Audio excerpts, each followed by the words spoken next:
Hi, everybody. How are you guys this Saturday? Oh my God, so good to see you all here. Um, I am I'm doing okay today. Right now the allergies haven't started. Um, we'll see what happens. I won't speak their name, maybe. I won't bring them into presence, but just as a warning, they may show up at some point. Yeah, so let's get right into it and see who's here. Who's here today? We've got the Outcast Creative. Oh, thank you for being here. I know you have a lot of juicy information about this film that you may be able to share with us in the chat. So thank you so much for being here. Once I get my bearings on everything, I'd love to have you on the show, and we'll discuss privately. But yes, and guys, if you haven't yet discovered the Outcast Creative, go ahead and check out his channel. It's actually a conglomerate of creative people over there, and it's the person who actually runs everything is Lance, and he is absolutely brilliant. He works in the industry, in the film industry, and it has many projects.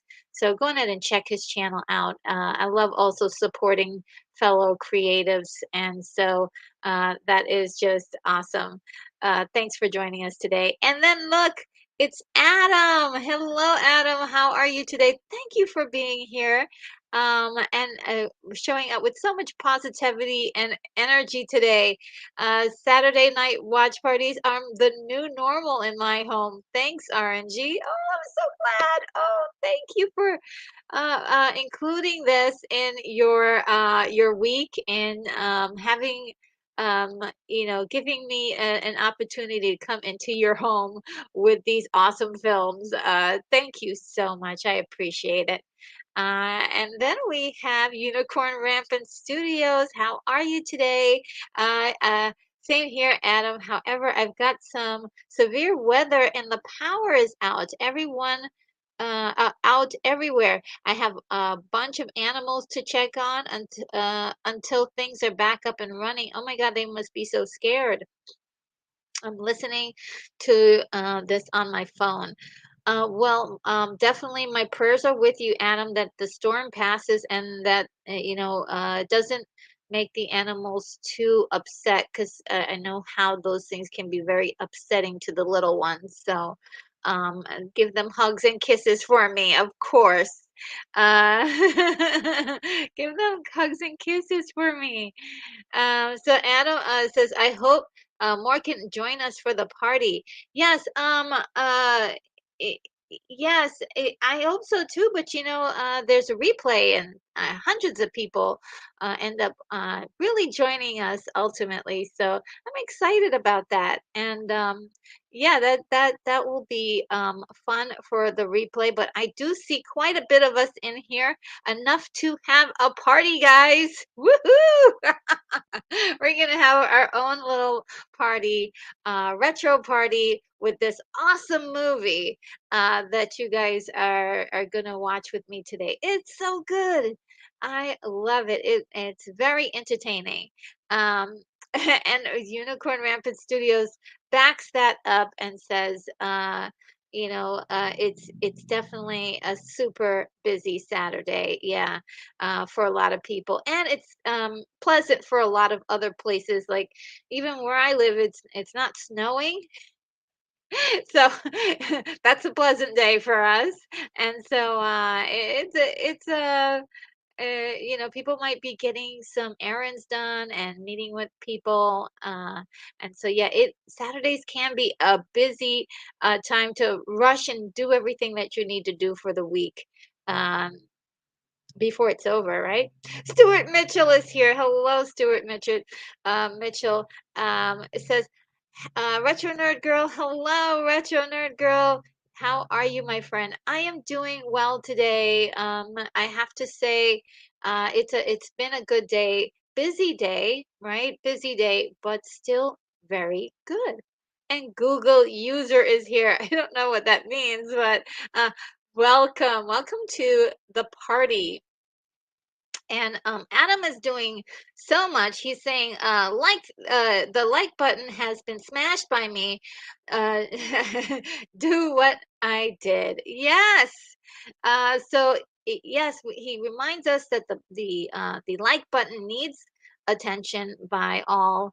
And whenever you hit that like button, that really helps to the channel to level up and get to the next level of growth that it needs to get to. So please do um, uh, hit the like button, and let me see. I have a little something here to say that.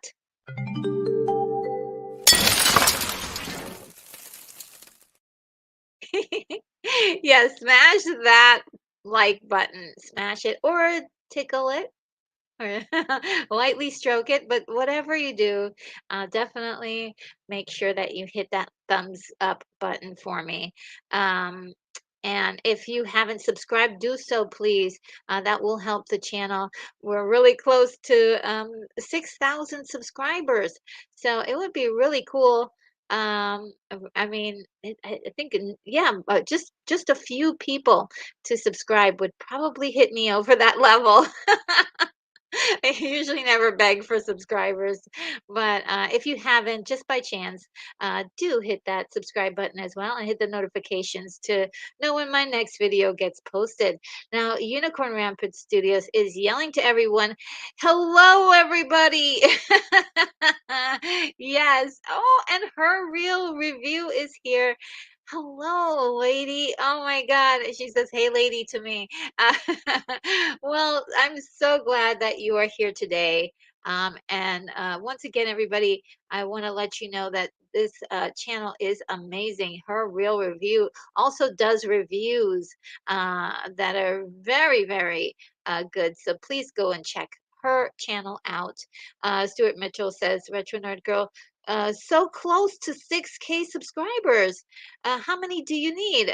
Well, I think I might need like about 20, maybe a little less. It's like it's really like any day now. So it's really fun and exciting, like looking at that number and seeing it grow. So yeah, that's really kind of fun for me, that's happening. And you know what? Every threshold that I reach on YouTube really fills me with a lot more confidence to, make videos. So um, it's just a wonderment. I'm just surprised at the growth and happy and also encouraged. Encouraged. And Sean Ennis says, hey, RNG, recital over and headed home. Oh, okay. So, oh, wow. Okay. Well, we'll see. I guess you'll tune back with us soon. Yeah, there you go. You said we'll be back in about 30 minutes. Well, fine. I'm so glad that you'll be able to join us, and I hope the recital went well. Oh my God, that sounds like fun. And Unicorn Rampant Studios has given me some really awesome emojis of doggies. Let me see on my other computer because I get to see. Oh, look, it's so cute. Oh my God, they're so cute. Thank you for the emojis. I love emojis, so thank you. I love cute emojis. I can't help it. And Stuart says, I saw your new notifications. Flash Gordon rocket ship next week. Yes, guys, we're finally going into Flash Gordon month with three awesome Flash Gordon movies that are they're compilations of the series that was on that were shown to people in movie theaters a long time ago in 1936. And then so there's that one, and then there's two more Flash Gordon movies. The next one will be Deadly Rays from Mars, yes, which is really good one where uh, there's strange deadly rays that are coming from Mars, and so Flash Gordon goes to Mars to try to negotiate, something safe, some sort of safe negotiations for planet Earth, only to find out that Ming the Merciless is controlling the queen, or has made sort of a deal with the queen and is manipulating her into this stance. It's really cool and fun and lots of adventures. I believe that one has the mole people. It was great, great stuff. And look who's here, Lance Chapin. I missed you, Lance. How are you? How are you? And greetings from South Carolina. What's greetings from the headquarters right here um, on North Dakota Space Station. Yes. And her real review, and I got that from Prince Prince Everlove, I believe, or someone. If I'm wrong about that, please let me know. Her real review says, "Did you see the news that Brandy and Paolo Blanc are reprising their roles as Cinderella in the and Prince Charming?" I heard that and I saw pictures. And so I'm really interested to see what's going on there. And I believe that's from Disney Descendants the next generation. I actually have to confess, I did like the Disney Descendants movies. They're really silly and fun, and you know, I'm a kid at heart, so those movies were quite up my alley. They were musicals, in case anyone does not know about them and is not familiar with them. But also, Brandy did a wonderful Cinderella rendition that I adored, that starred Whitney Houston. And was there somebody else? But it was really great. I love that version. There's so many versions of Cinderella, and I don't remember any of them being terrible. I mean, well, it's a subjective, like it could be terrible, but I've enjoyed pretty much all of them. Even the one that the live action one that Disney did. Lance is saying hi to everyone, his friends in the chat. Oh, and her real review is in South Carolina too. Wow. Oh, look who's here, Hungry Jerk. Hi, everyone. Can't listen going to work. Oh, I'm so sorry, but maybe, yeah, you can catch the replay. We will yeah, it will always be available to you. So thanks for stopping by. I appreciate it so much. And saying hello. And Stuart Mitchell says, I saw you reviewing The Mandalorian with Lorena Creole earlier. Yes. So guys, I did a very concise deep dive with Lorena Creole on her channel. So if you want to go type in Lorena Creole and her channel will come up. I believe she is the only one on here. She's so unique.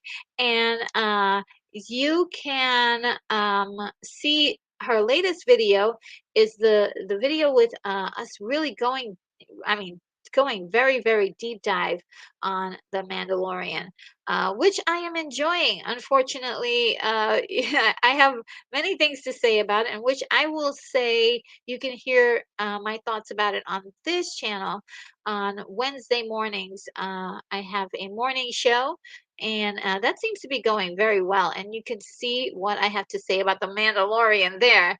Uh, and Gregory DeGaff is here. He says, hello from the Netherlands. Oh, wow. Thank you so much for joining us from all the way from the Netherlands. This is fantastic. Wow, we're worldwide, guys. Retro Nerd Girl is worldwide. This is fantastic. Wow. Well, hello from the space station here, the headquarters for the Genesis project that we have going on here. And let's see. Jack is here. Hello, Jack. Oh my God, so great to see you again. You were so awesome yesterday. Great to chat with you then, and so wonderful to see you. Hello from Texas, he says. And Lance says, "Okay, nerd girl, dealing with a bump on my head, smacked on a shelf. Ouch! Oh my God." Lance, I hope you're doing okay. Take a rest or and make sure you get a cold compress on that sucker. That may help if there's any swelling. And just rest. Just rest. And if you want to listen to this as to relax, you can, but we turn the volume a little low and just take it easy. Just take it easy. But Lance is absolutely renowned around these parts for being an amazing mod. And I just want to say thank you to all my mods today for doing such a wonderful job in protecting the channel from interlopers with with agendas and also spam bots. They love to intervene while we're having fun. So let me say thank you to the mods.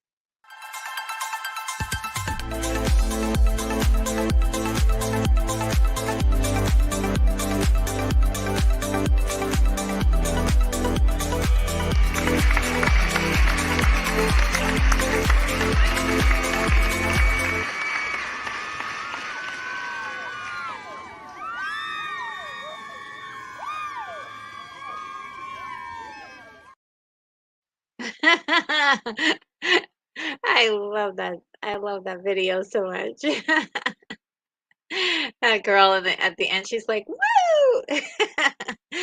All right, and the pictures look so good. Oh wow. Let's see. Stewart says early Flash Gordon movies and serials were one of George Lucas's main inspirations for making Star Wars. Absolutely, absolutely. Uh, and that is pretty cool. I think so.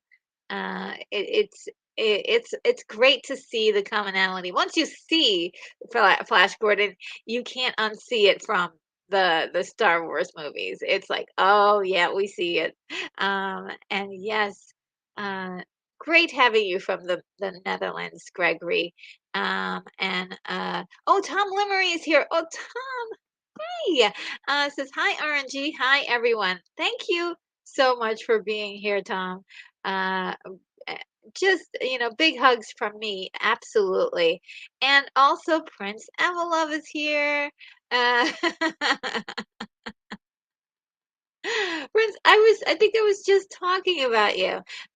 To be a non-Harryhausen film, it's a treat. It is. And I'll have to tell you the background, guys, of this guy who uh kind of used to work with Harryhausen, or at some point did work with Harryhausen because he had the skills.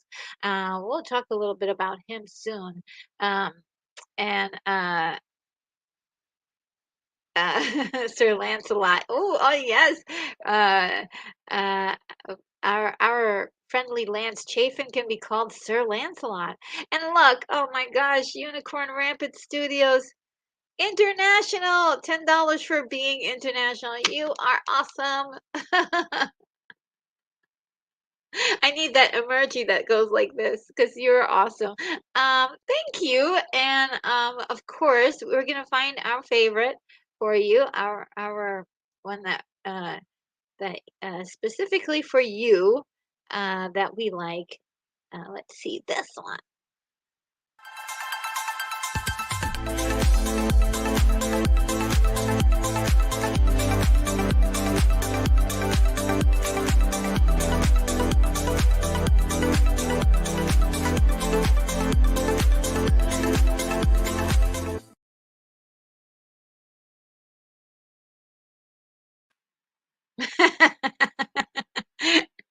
Oh man. Good music. I love that music so much. And Lance, on a good note, I got $150 for cleaning my apartment building today. Yay. Oh my God, where do you live? I want to. That's a great way to make a little extra money. Wow. I wonder if I could make a deal like that in my building. Well, that is awesome, Lance. Yeah, stick that sucker in the bank or treat yourself to something fun. That would be great. I love extra money, right? Because you could just, it's a little something extra. I haven't seen extra money in a while.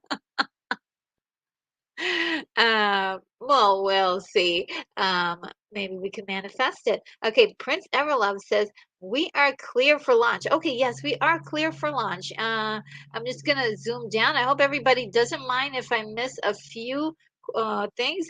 And Stuart says I like Ever After the Cinderella Story with Drew Barrymore, DeGray Scott, and Angelica Houston. That was a great one, wasn't it? Really good. Um, it was pretty good. Uh, and what's happening? Let's see. You missed a really important one, I think. Oh, Tom Limmery says pretty good, Lance. I learned a song on guitar. Wow, that's really cool. That is really cool. He says the name of the song is Minnie the Moocher. Yeah, very interesting. Uh, and he says Cam Calloway sung it. Oh, so it's retro. Yeah, okay, cool. And yes, Unicorn Rapids studio is celebrating Keanu. Hi, everybody. Good to see folks. Yes. Okay. So, and Stuart is saying the Napoleon Dynamite dance. I love it too. It really gets me in the mood to be happy. I suppose it makes me want to dance as well. Um, so, let's see. Now, I did want to talk about this film just a little bit before we get into it. Um, this the reason why we're getting these really cool special effects of stop motion is really because of a guy by the name of Jim Danforth. And he was involved in so many movies that we love. Okay, it is really incredible. And so I have a list of all the movies that he worked on. He worked on They Live in 1988, Prophecy in 1995, Clash of the Titans in 1981, where he did work with Ray Harryhausen, and that was the first time that Harryhausen had ever had any assistance on his projects. He worked on The Time Machine in 1960, Journey to the Seventh Planet, I believe that was 1962. He worked on the Outer Limits TV series from 1963 to 1964, Willy Wonka and the Chocolate Factory in 1971, Diamonds Are Forever, the Bond film in 1971. He worked on Dark Star in 1974. He worked on this movie that was like a spoof on Flash Gordon called Flesh Gordon in 1974. It was a soft core movie. Would say maybe it was more like they really didn't show actual like things happening, but it was very suggestive. I would say, um, what's that? Uh, I'm not sure what it was rated, but it was definitely super spicy. Then he also worked on Conan the Barbarian 1982. And back to Flesh Gordon, the effects in that movie was actually really funny, but also really good too. Uh, just saying. And let's see. Conan the Barbarian in 1982, Megaforce, which we talked about briefly in 1982. Yesterday, just mentioned it, I think, and a few other times. He worked on The Thing in 1982, Twilight Zone the movie in 1984, Prince of Darkness in 1987, and Flatliners in 1990. I mean, wow. Wow, wow, wow, wow, wow. Absolutely incredible.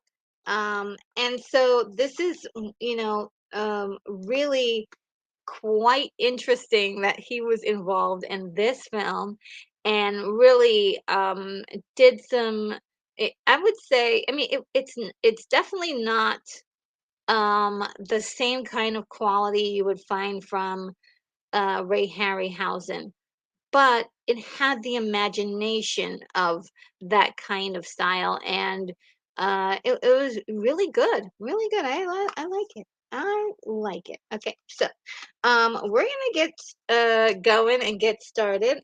Um, a few things I want to do is get my lights set up a little bit here.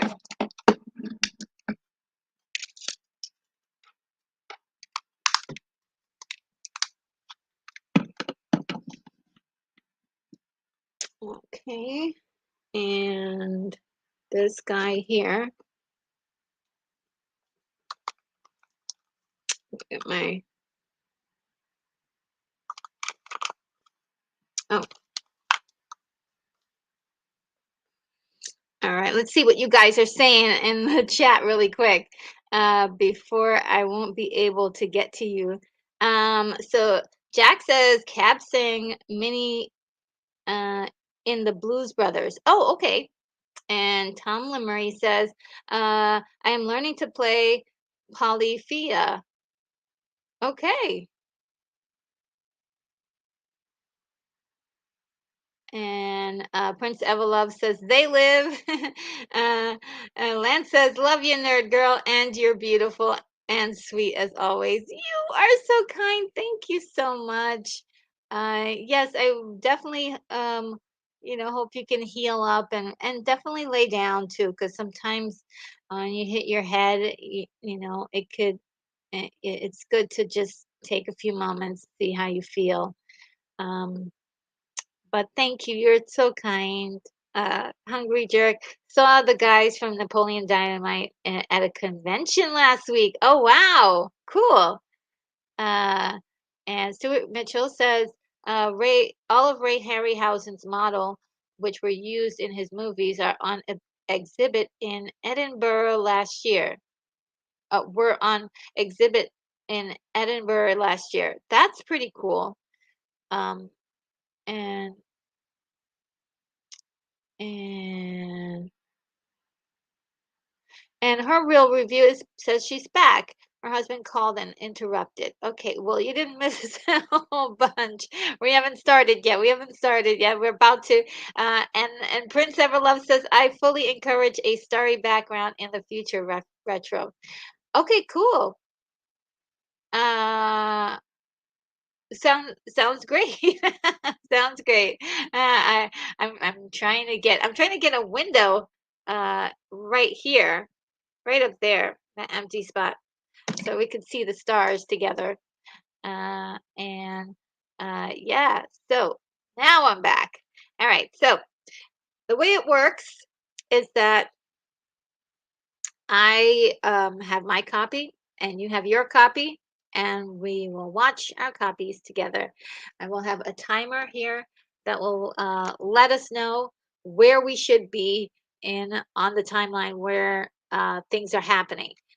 As well, I will not be able to see your the messages and the chat while I am doing this. So I hope that you will understand and then spread the word to other people who are coming uh, into the live stream. I won't be able to see their stuff, but I do have an auxiliary camera over here, which I can sometimes glance at when there isn't anything happening on screen. So I hope that will suffice. Now, I see some new people that just popped in, so I'm going to say hi to them real quick.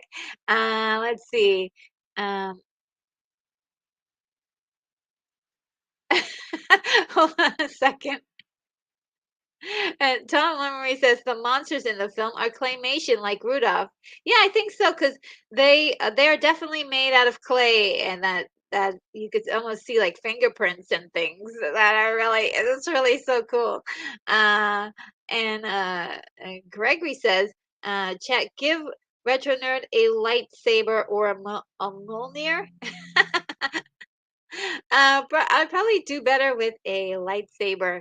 Mjolnir is kind of moody, isn't she? I may not be worthy. I'm not worthy. I'm not worthy.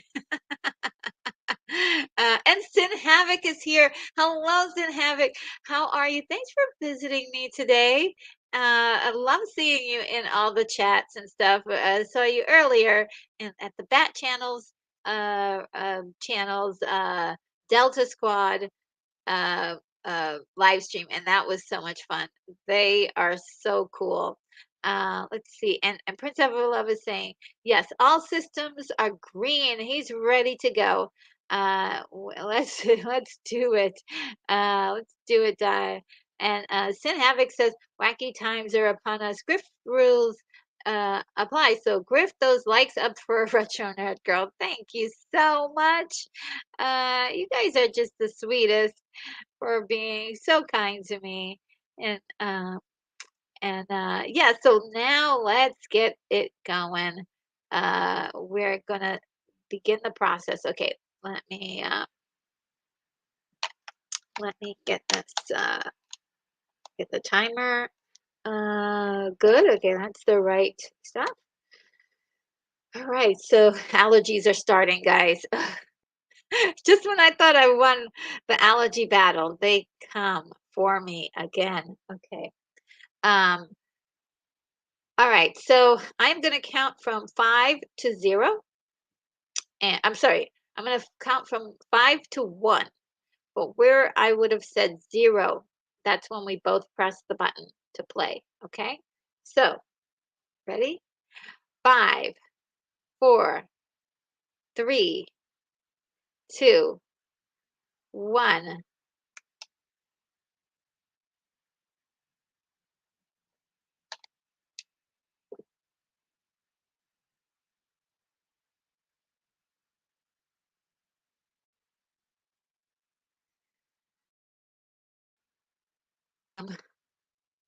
Okay, I was getting scared there, it isn't showing me anything.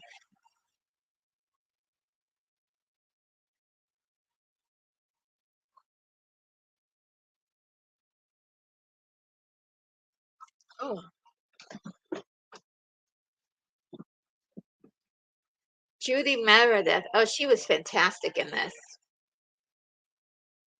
Oh, wow. Oh, just make sure I don't get into any copyright problems.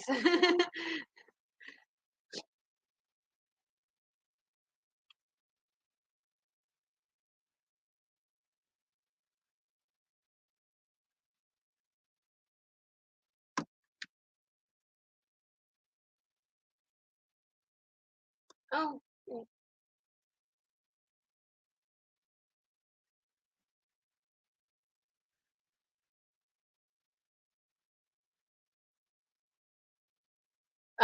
Tom Limmery says that Anna Lee, who plays Lady Constance, was on General Hospital, and Walter Burke guest starred in many westerns like Big Valley twice. Oh, that is pretty cool.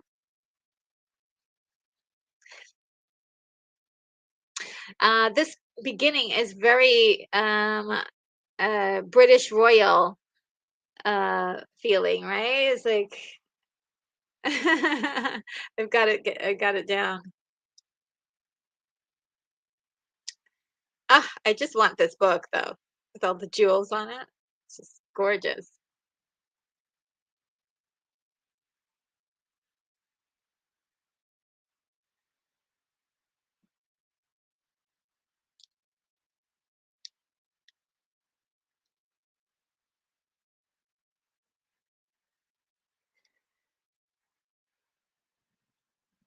So cool.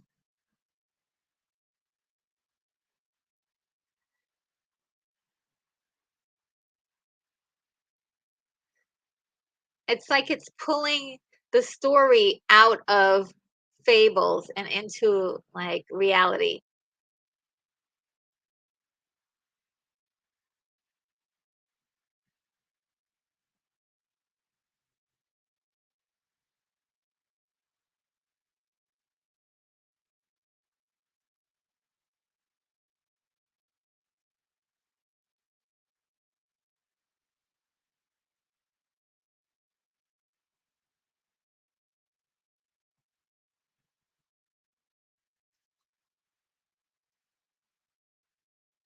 Oh, she is so pretty.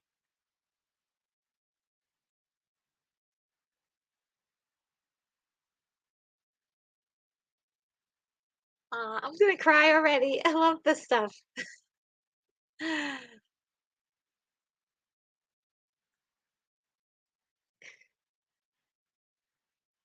It feels very theatrical, like theatrics, Shakespearean uh theatrics.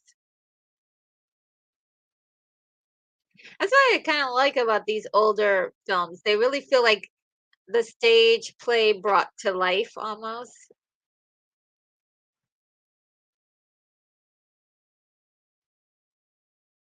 What a wild guy. Oh yeah, this guy who's playing Pendragon is the same guy who played Sakura in the seventh voyage of Sinbad. I believe what's his name? Tom Thatcher is his name. Uh, and a lot of the actors from the main actor let's see, yeah, the main actor and this guy are similar, and the story's very similar too.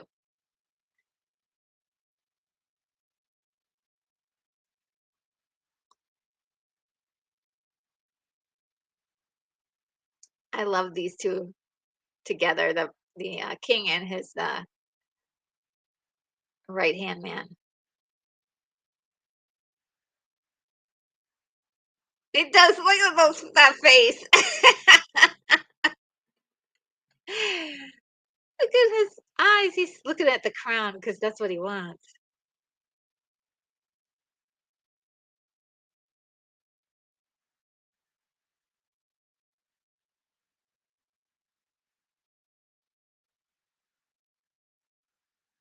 Look at the way he's looking at her like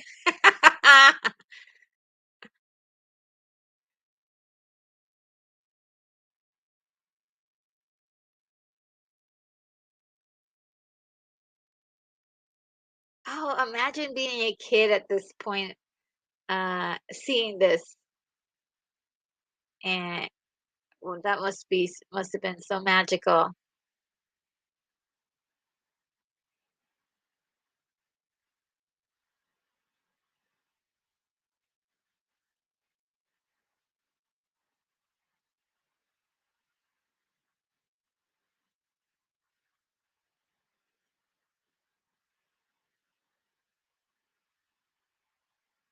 Aw, he looks so cute like this.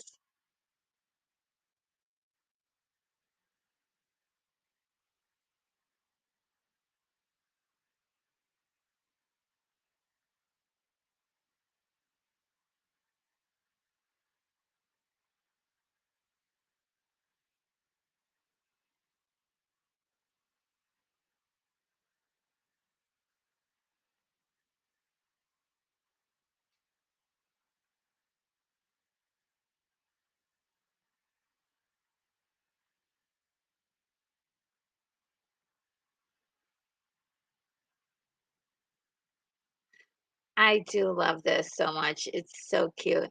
I think it was like if when you're a little kid, you just wish that your dolls could come to life. And seeing this, it was like, oh my God, it's like a little doll that came to life. Look at those sideburns. God darn.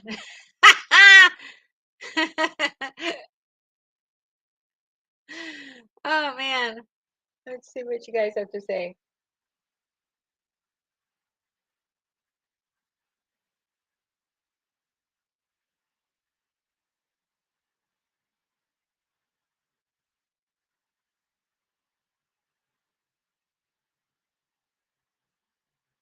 Oh, Pendragon and Cornwall, just like in Excalibur, Stuart. Yeah, good to point that out.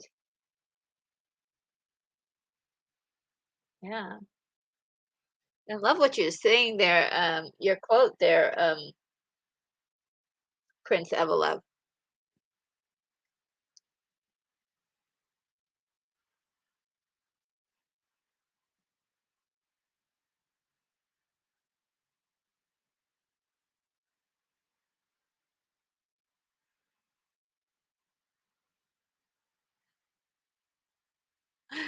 Ah.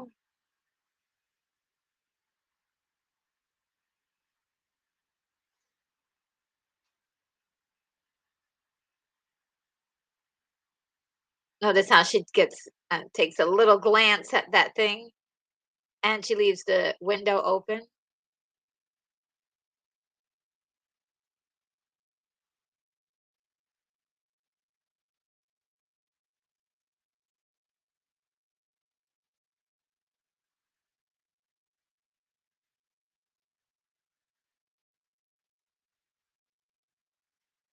Dang, those sideburns are serious. I love those sideburns. I'm like, what is happening there?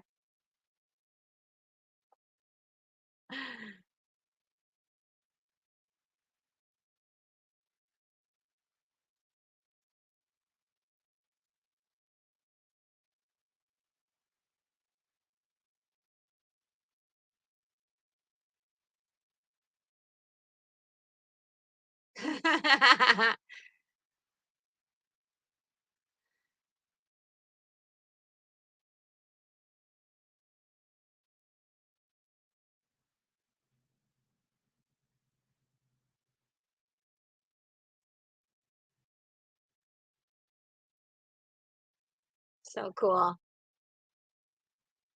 This story has so many surprises, like, just the little thing of, like, the horn being underneath the hat, and that was a great special effect of him disappearing. It's pretty good. That holds up that holds up very nicely.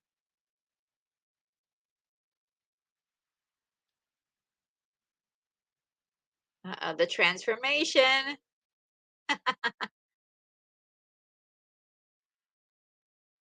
a little animation to go with it, a live action person there.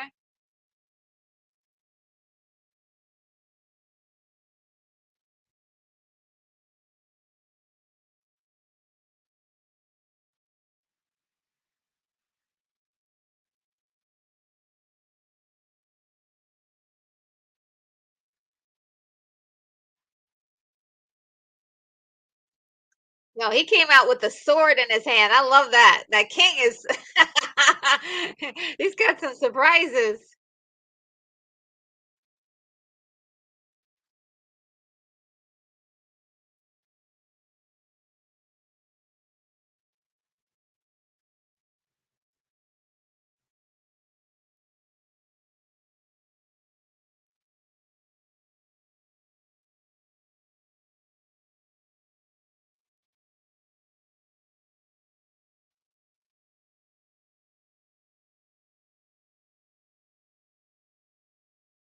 Oh, wow.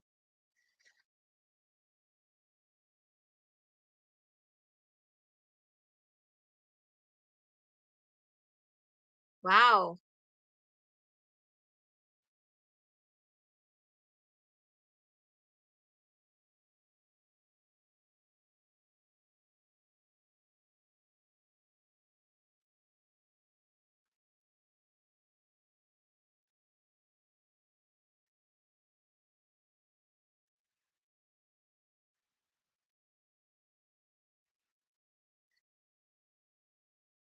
Like, you gotta give these guys credit. They could have made it where the monster kind of sneaks off in the middle of the night. To do it like this is way more conflict and way more devastating. You don't mess with this guy, this giant. It's it's more compelling that they did it this way.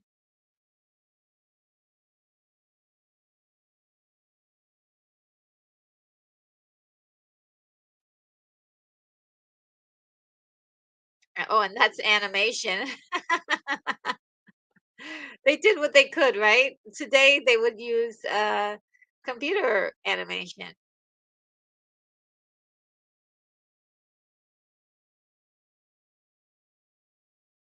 Great job.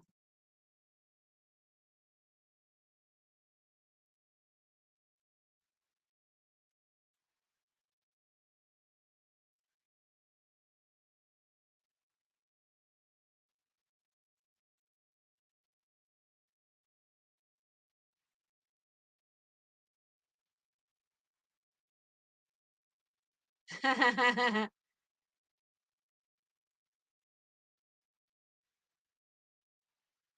do you guys? Oh, who's here? Wait a minute. Let's see.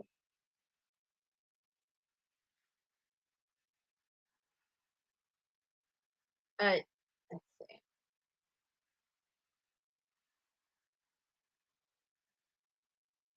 see. Sean says it's interesting that the stop motion is one that of an automation rather than a creature.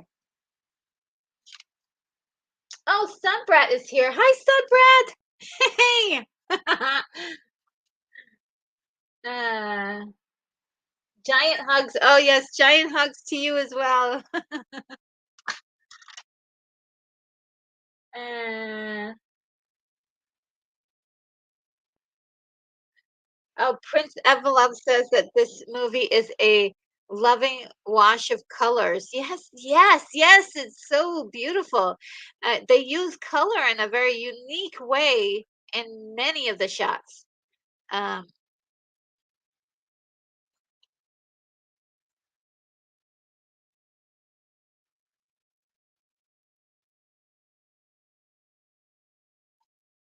I like how Jack is like doesn't like just mind his own business. Like, oh, thank goodness the the giant got away or didn't see me. He's like, no, no, no, we're getting involved.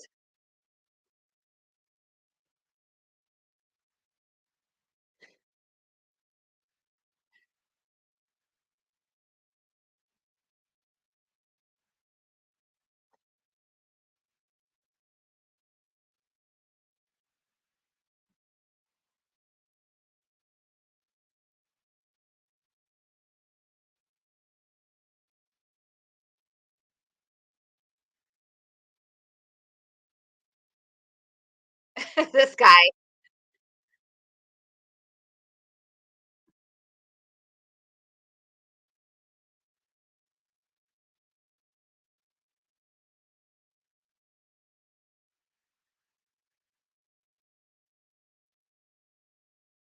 Do it, Jack. Do it.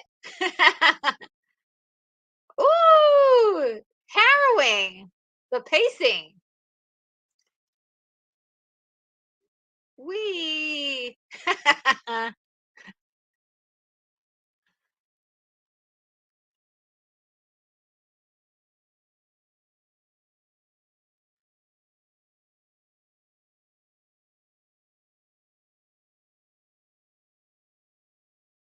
I like the way uh Cormoran communicates. He's like, ah.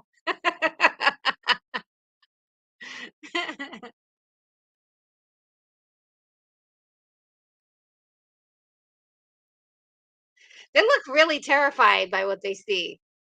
Oh my God, poor thing. It's just like I love the emergency.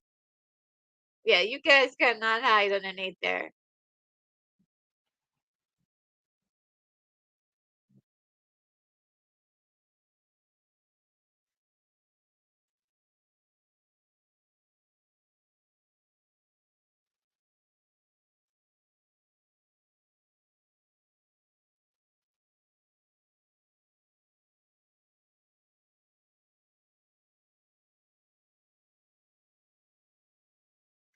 Did you see some of the rubber at his neck was starting to peel out or separate?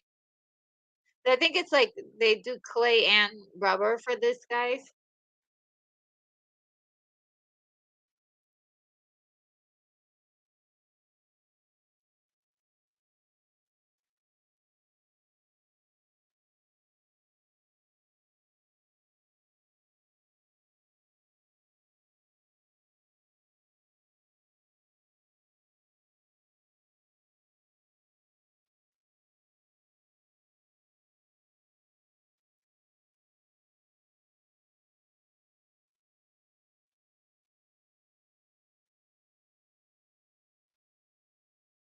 This is really harrowing. Oh my gosh. Work fast. You gotta work fast.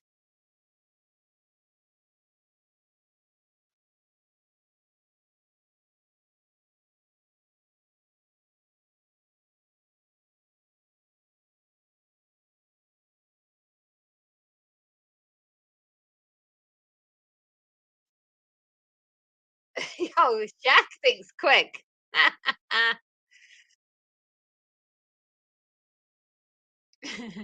That's me in the morning when I wake up. I'm like,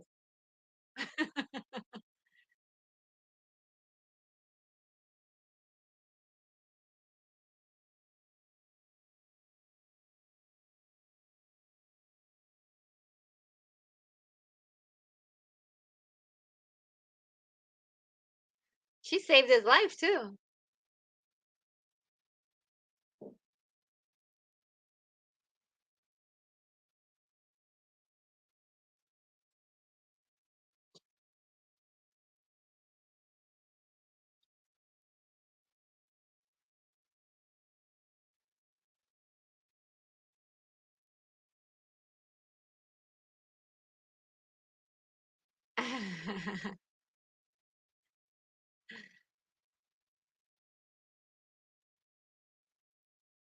See what you guys have to say.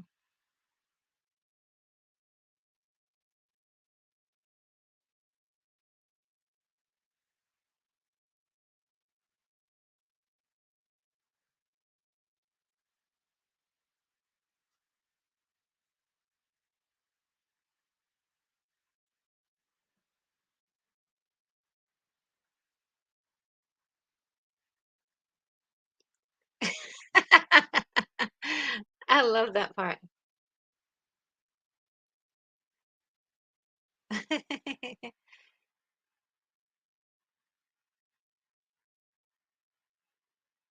Ah,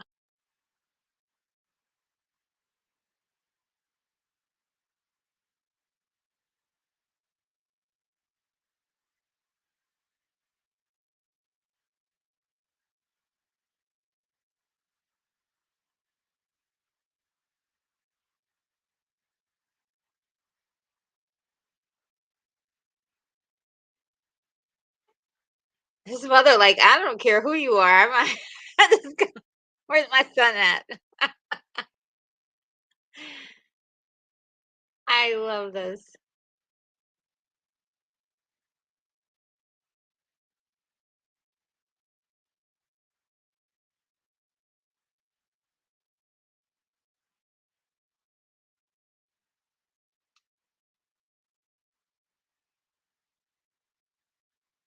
She likes Jack.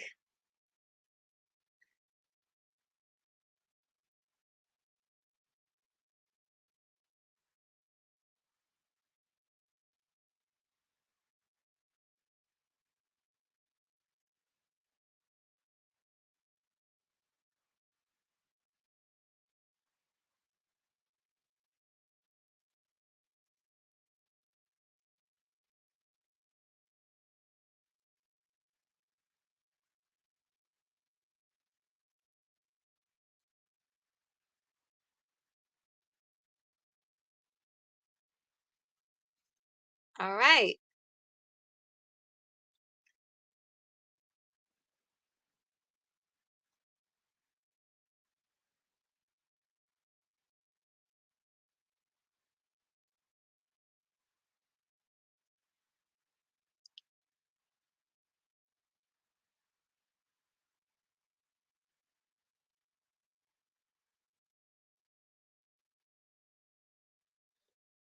So they really can't go back to the castle without being discovered as to who they are. Oh, this is such a good part. Look at him. Look at him. And it looks a lot like Ming the Merciless, right?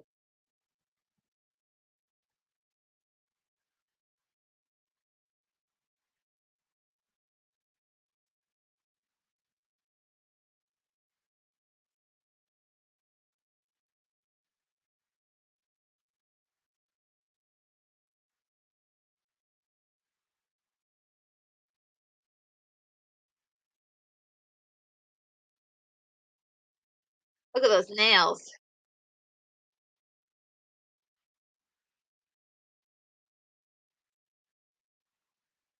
I just love this kind of a villain.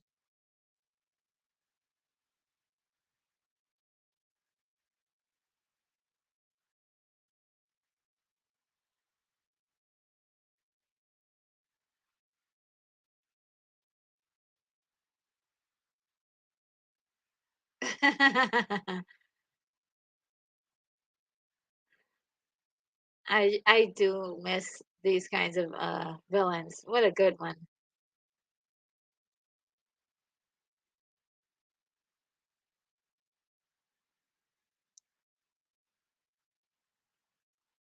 Sweet. Sir Jack, protector of the realm. Sweet.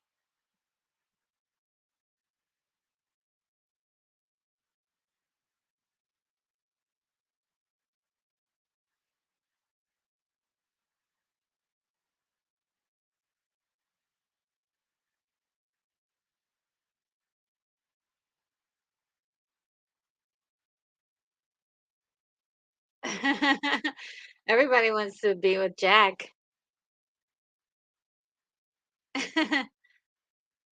She's like, "Ugh, I need to pull a power move and get Jack alone."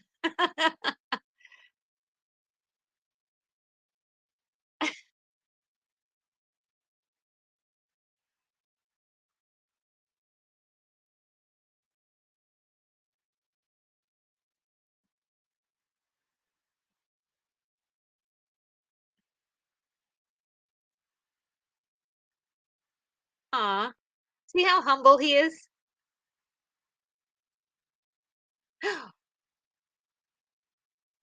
Ooh.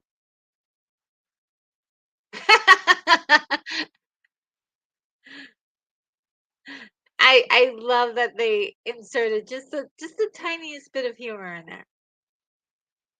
Ooh, this is juicy.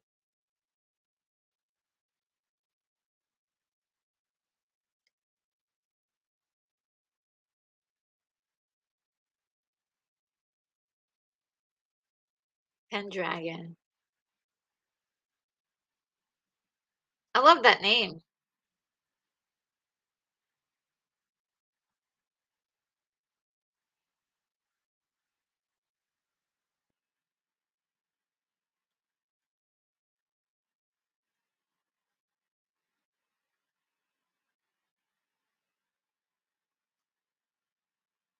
Oh, yes. Oh, yes. Oh, yeah. This is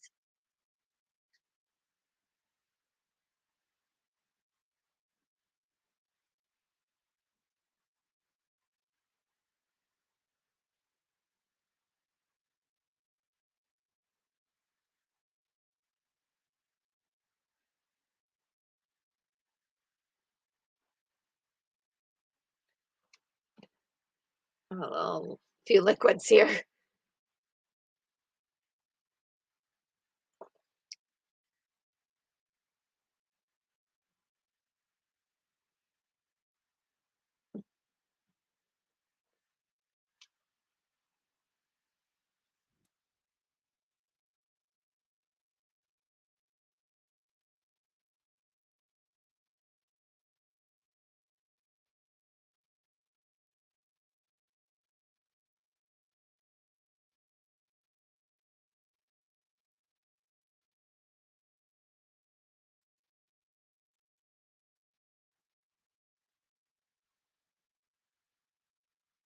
I love this part where they kinda, like, close in on him for a minute, so you can just kinda see how he's feeling just a little bit.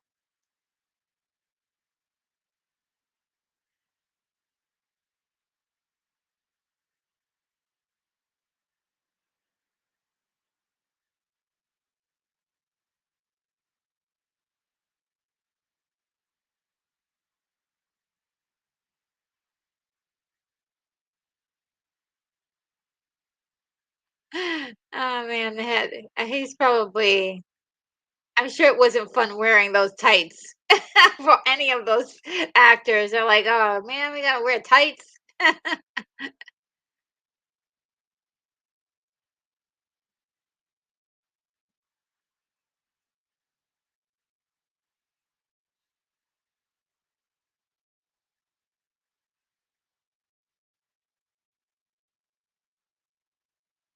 One thing I must commend this movie is how good the story is. Story's real good.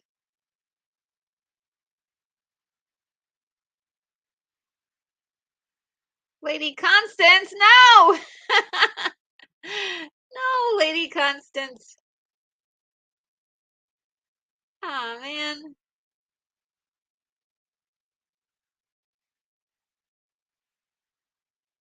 What a good actress to play such a sweet character.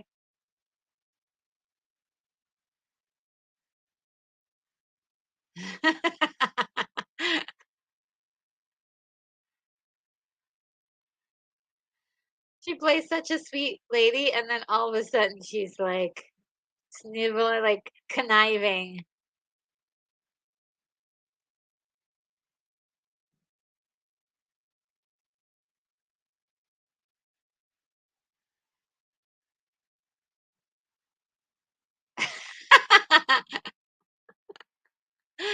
What I I love this stuff. I really do.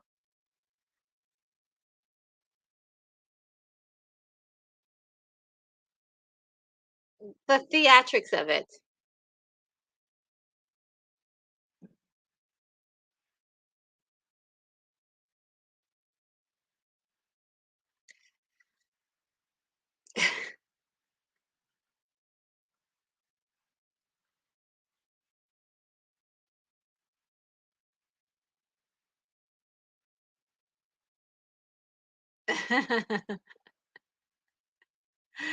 I like the fact that he's got his own, like, troupe of, you know, creatures that are at his command.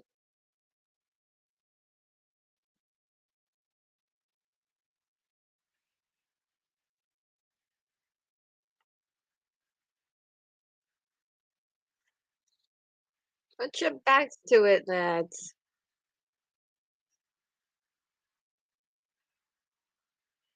Oh, this is the sweet part. I really like this captain. Ah, it's so cool.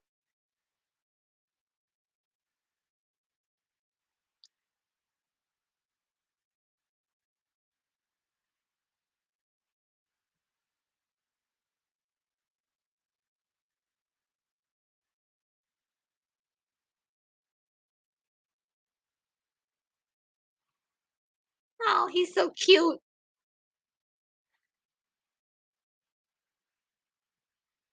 What a cute little boy.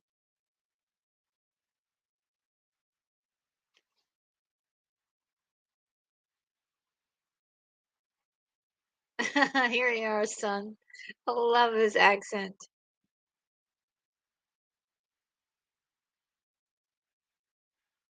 Ooh, a little privacy. Ooh.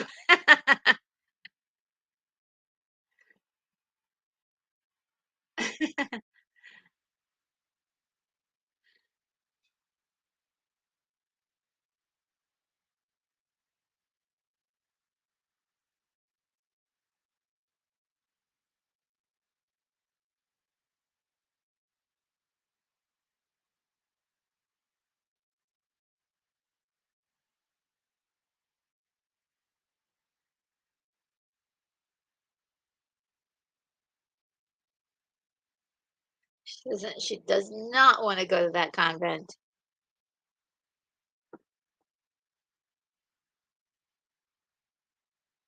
Oh, she's almost offering to to run away with him.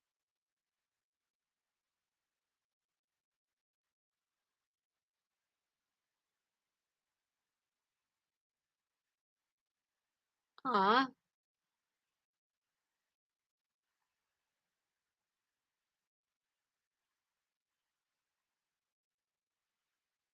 aw, a little love story. Oh, I'm leaking, guys. Oh my God. Just- Never mind me. I'm just a little sentimental. That's all. That's what they used to do, right? They used to have the characters kiss, and then they would move the camera somewhere else.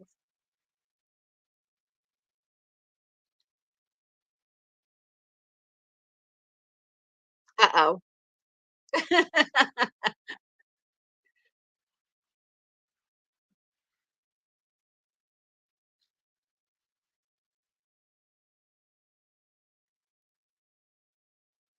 Woo!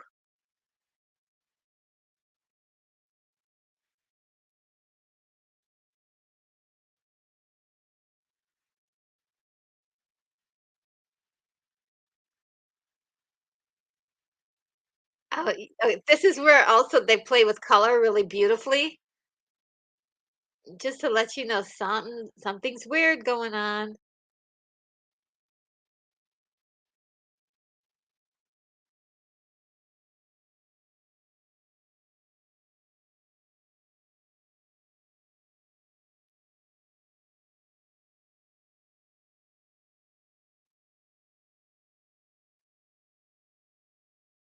Oh man.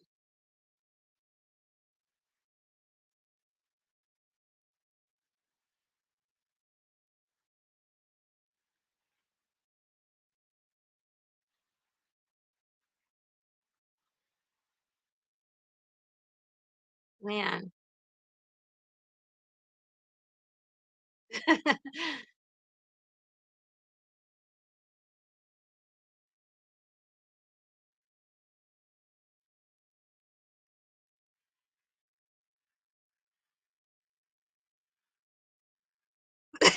These two. Oh my god.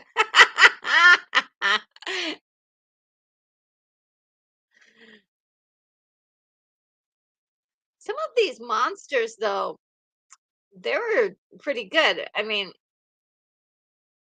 it's just a mask, but still, um, they put so much emphasis on how strange they looked, and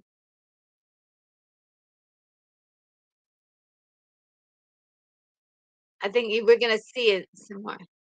We're gonna see some more of them. Yeah, that's pretty cool. That's pretty cool. Come on.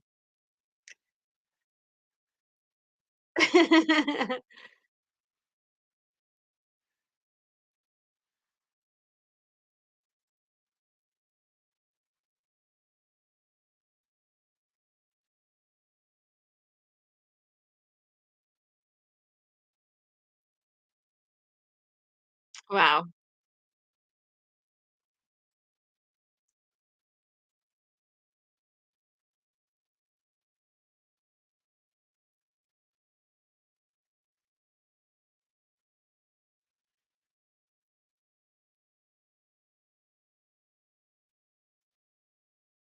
Do your thing. No. Oh man. That really kind of he's one of the best I wish he was in the film more, that captain. He was only there for a little while, but, RIP captain. Definitely, a dynamic person on screen, right?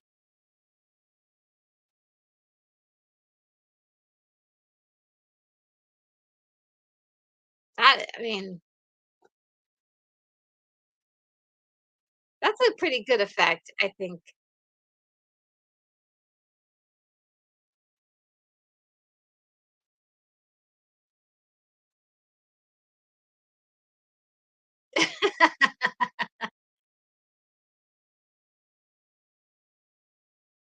And that wind creature is pretty imagine seeing this as a kid, you would be freaked out. You'd probably be afraid. Uh, oh, no. Hmm.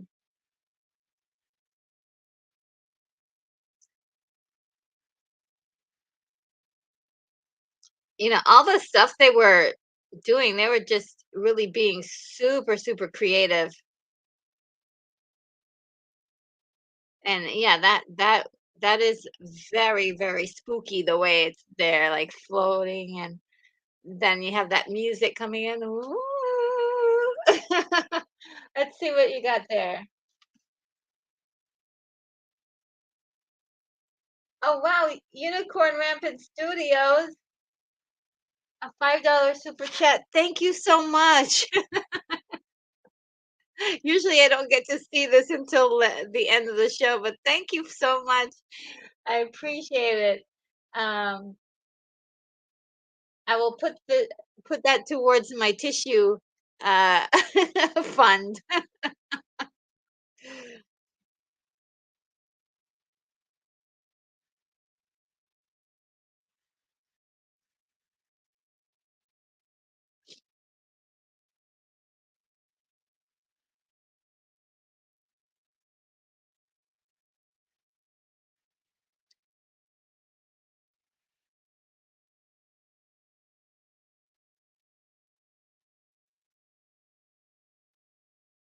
Look at that creature. That's pretty intense.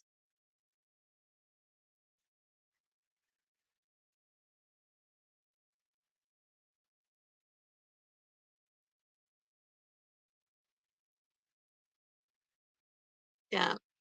There's no way to get them after that. Oh, man, that's heartbreaking.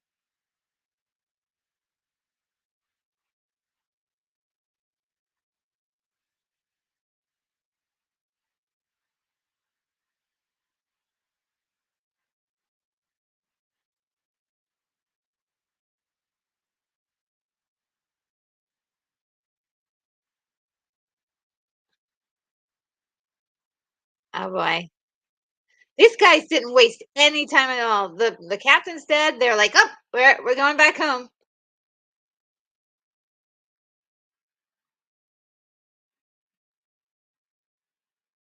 Oh, he makes a good point, though.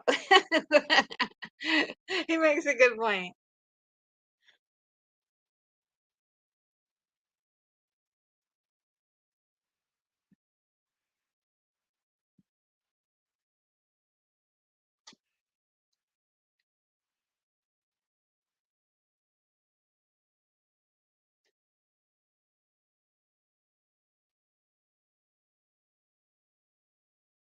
Aw,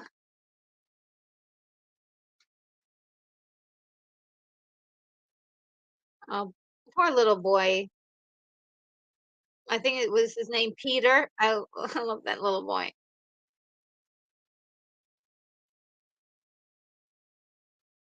Ah,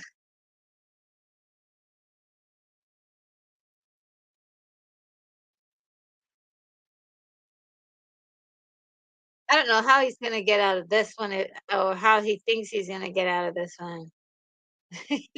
Just like,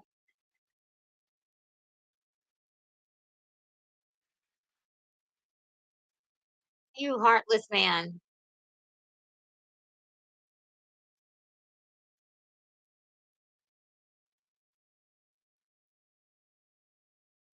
Oh, no.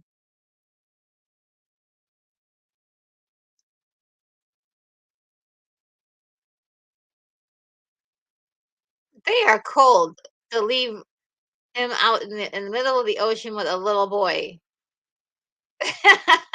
But I like the fact that that stool that he tried to hit one of the witches with earlier ends up being, uh, the thing that saves their lives. Just, like, little details like that, little callbacks, uh, it great job.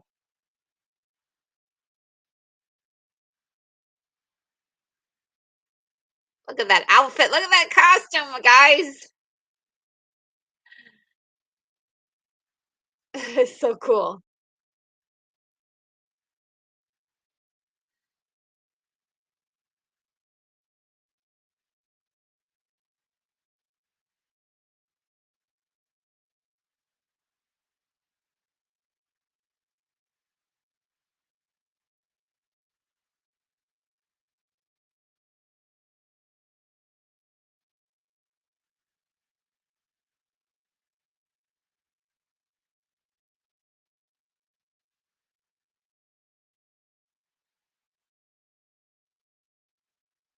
Wow. How gross that is.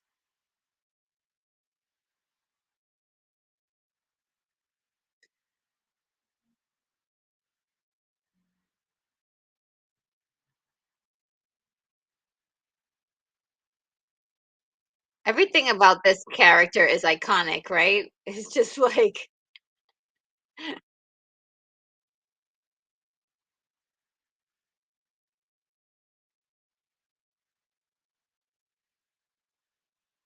so cool.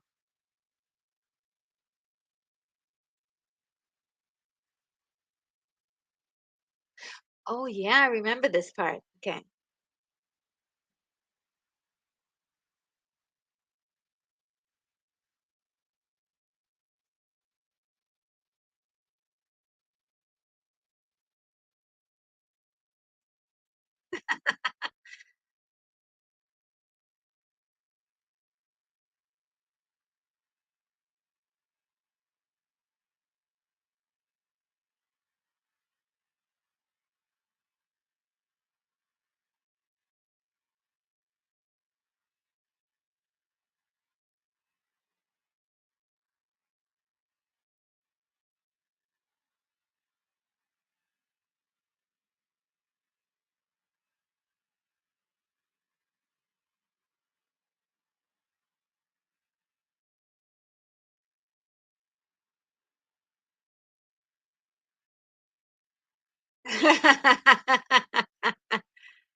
That's wild.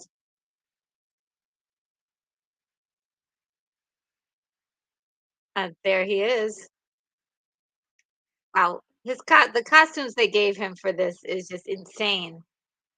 Uh, just gorgeous too. They couldn't recognize him with his hood on.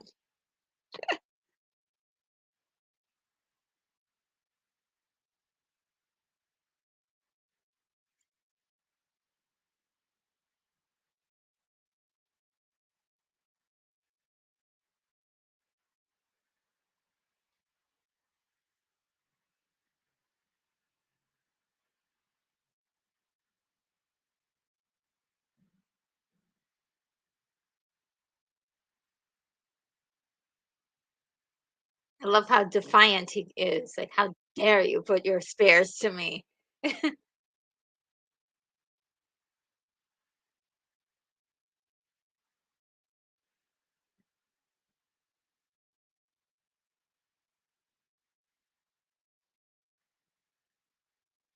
I love the way he can just raise one eyebrow and just like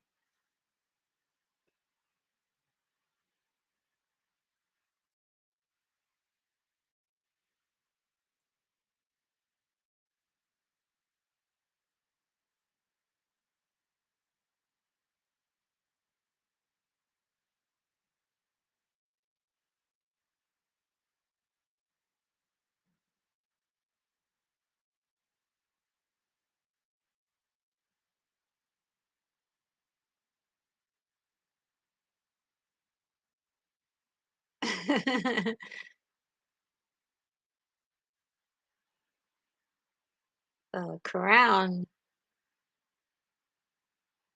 to rule over the lands.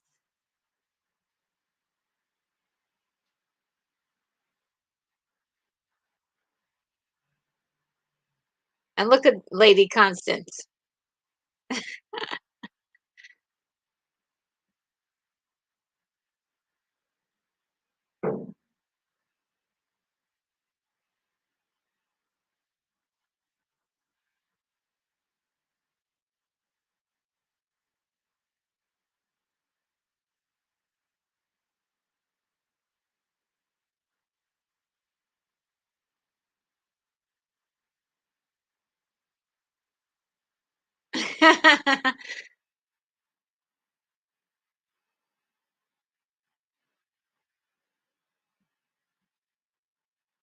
Imagine having to make that choice.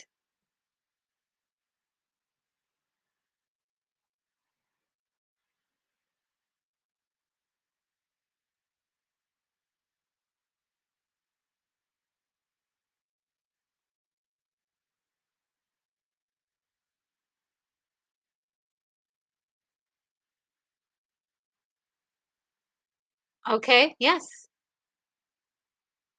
Add it all up.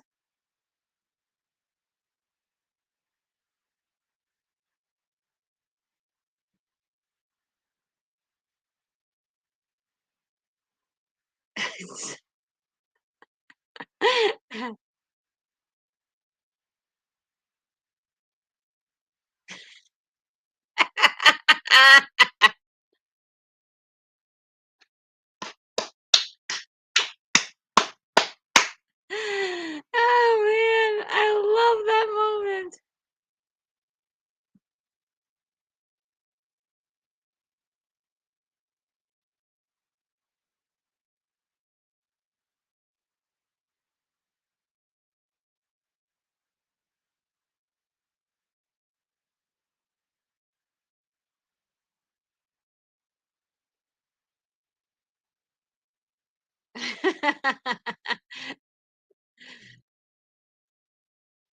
She's lucky they didn't kill her on sight. Just, you know, they have mercy on her.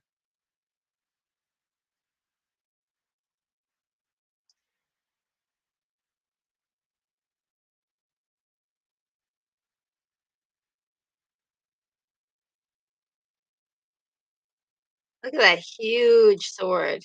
Very nice.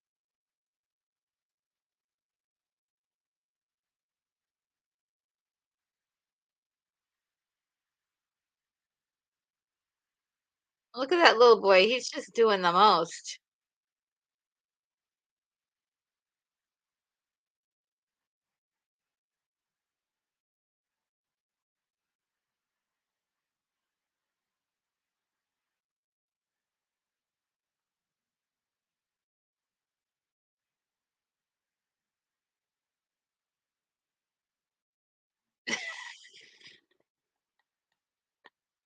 Adorable. I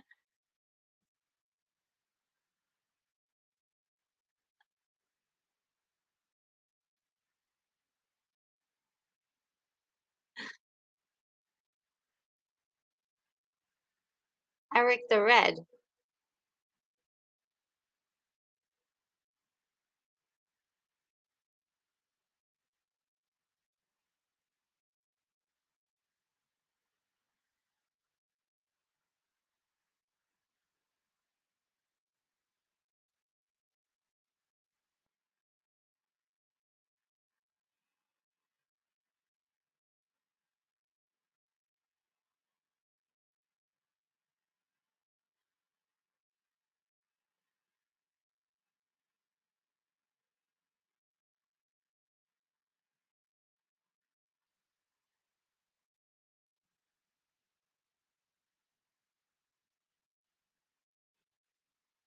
Oh, the imp in the bottle. Yes. I always forget about the imp in the bottle, but it's a main story plot device. And oh, it's very reminiscent of the genie in the bottle for yeah, a Seventh Voyage of Sinbad. So like a play on it. I thought that was a creative, workaround.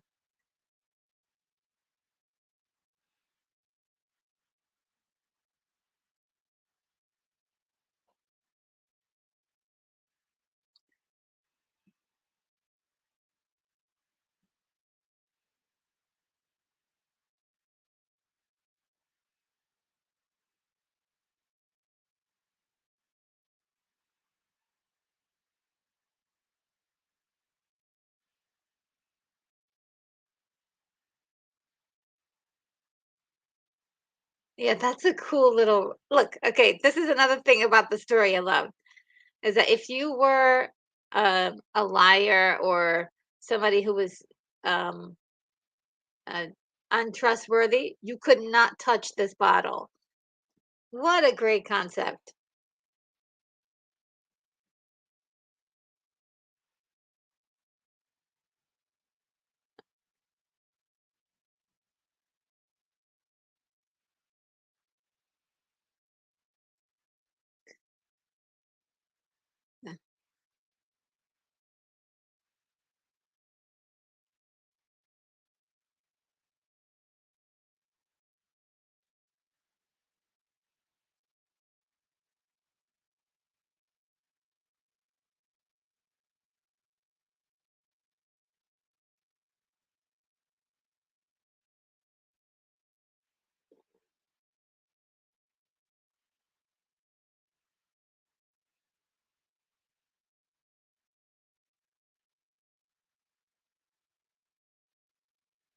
Uh,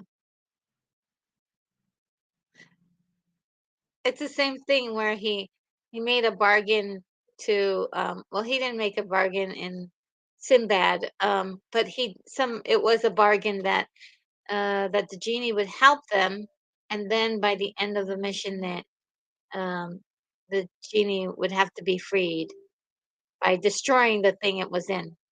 So yeah, the parallels are very interesting.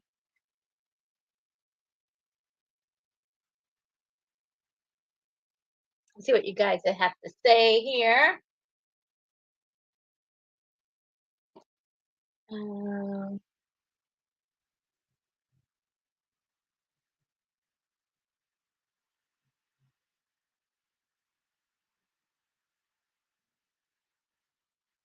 Okay, you guys are having such good conversations amongst yourselves. I won't interrupt.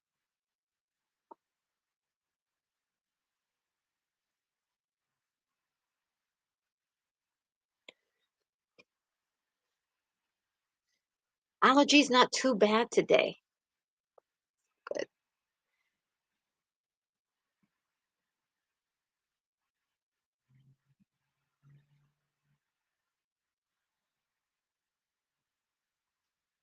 So the Viking has given him a shield, a sword, and the imp. Very generous.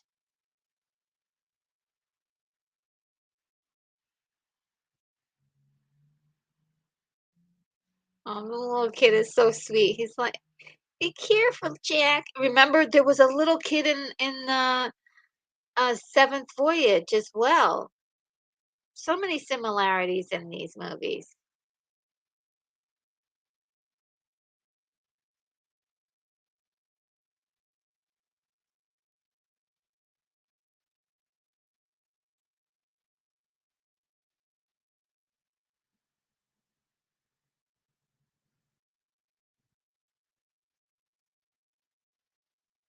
Oh boy, come on, Jack.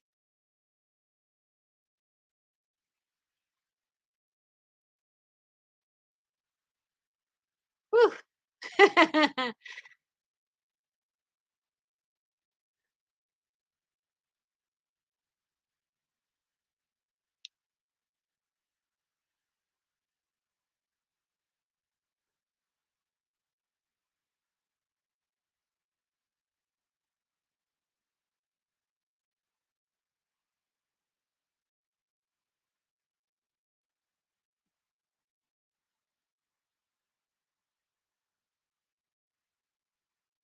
Huh.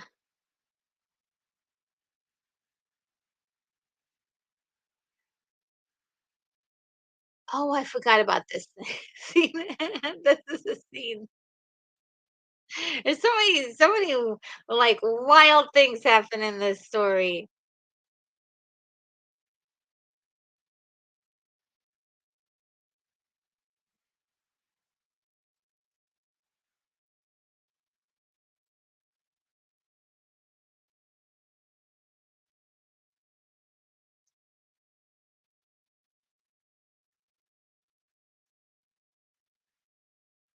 Oh, this is actually now they're messing with Jason and the Argonauts because remember in Jason and the Argonauts they used the teeth of the seven-headed hydra to create those uh the little army of the dead that they created. And look, they're doing pretty much the same thing now. But they don't have seven this time. Only five. Probably seven would be too much. Oh man.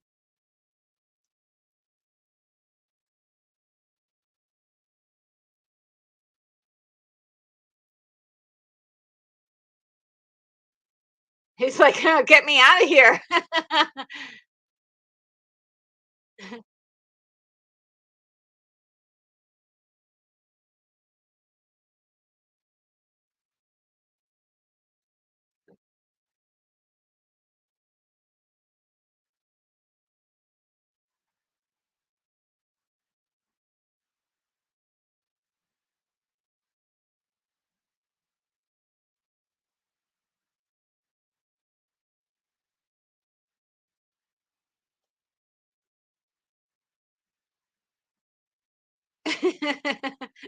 He's like, "Don't be asking questions."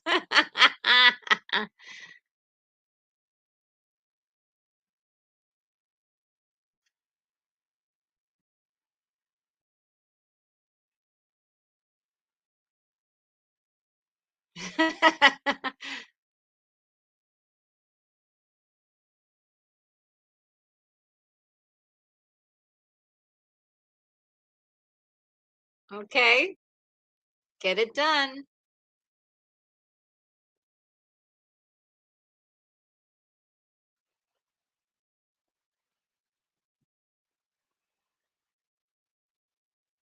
How about that? He must be dealt with differently. Oh, the magic is limited? And see, that would have been nice to have like that magic whip hang around for a little bit, right?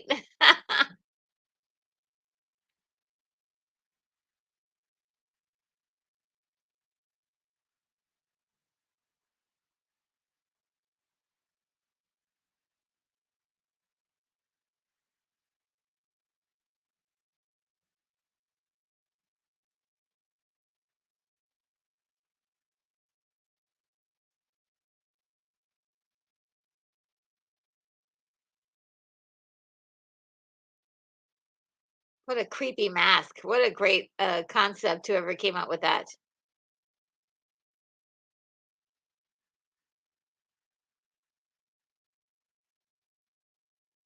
Look at that.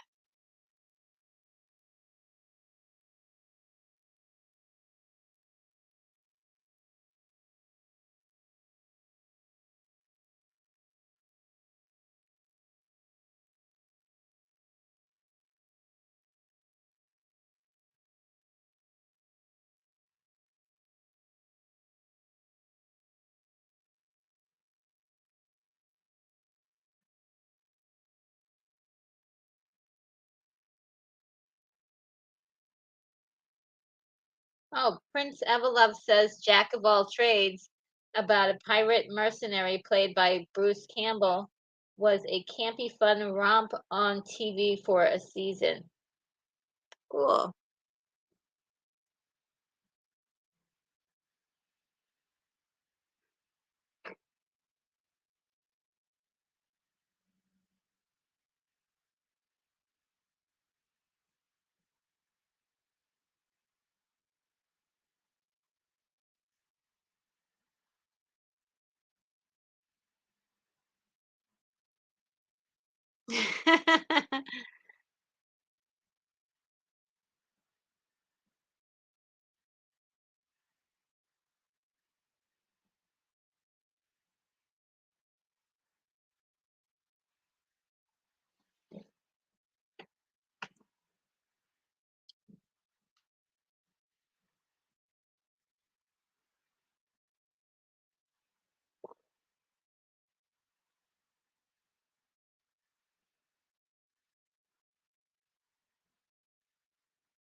That's how he's been able to get rid of any challengers, is just turning them into animals and stuff.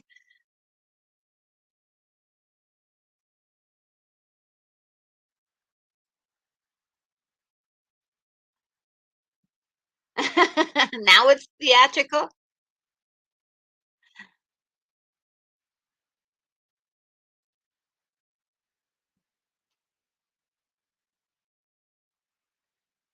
Jackie is plotting. Don't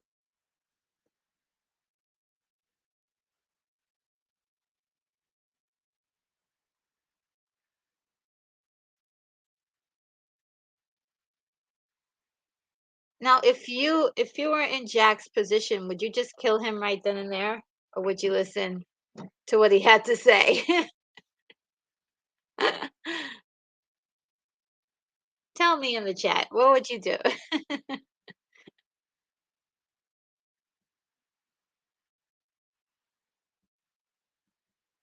Because he's already kidnapped the princess, he's already killed people. or at least responsible for their deaths.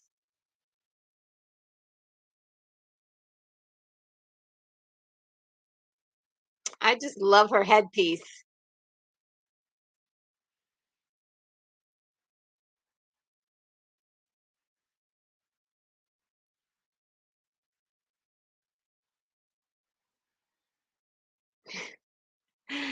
Have you fool have you fool forgotten the magic whip?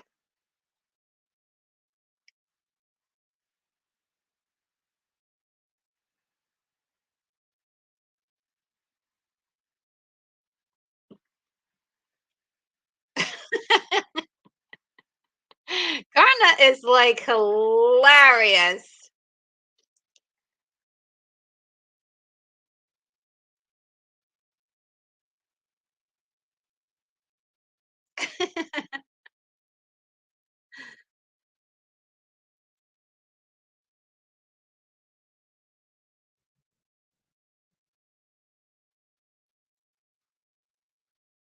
Look at these 2. Just grinning and plotting. Garna is like he just makes it really work for me. By the way, that was some really great acting she did. She's like devious, and then she's like, "Oh."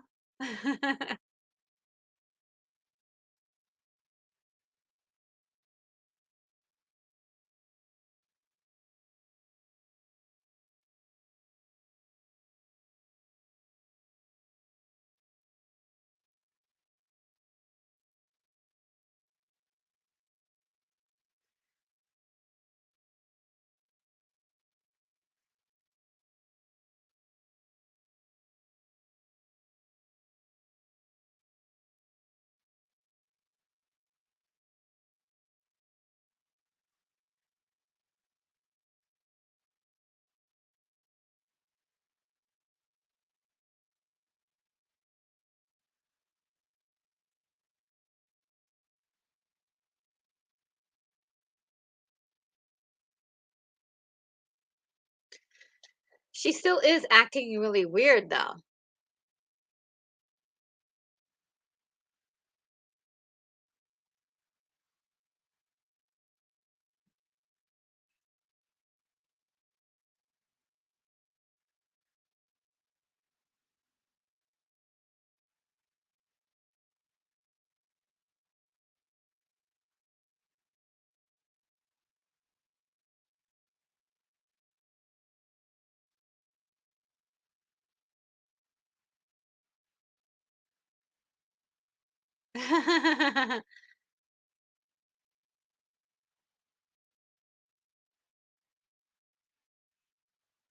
Uh-huh.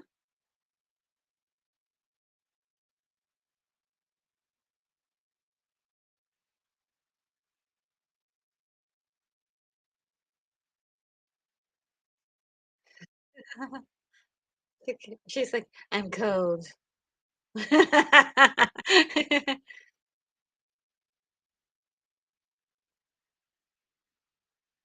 I think he doesn't understand the extent of Pendragon's magic. Like, he doesn't know how, um, that he can control people.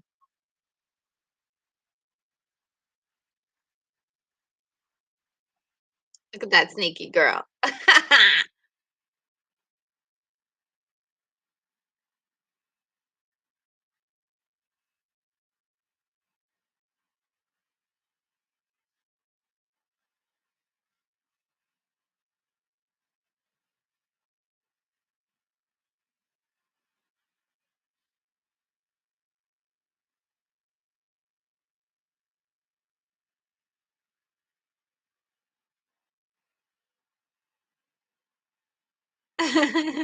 He's, like, trying to, like, kiss her, and she's like, "Yeah, whatever."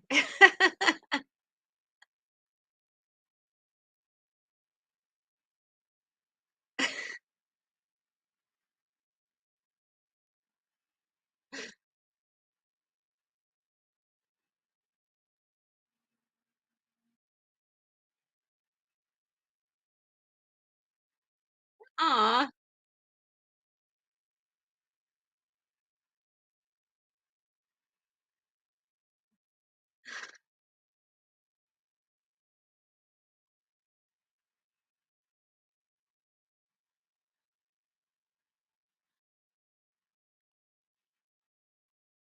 Yep.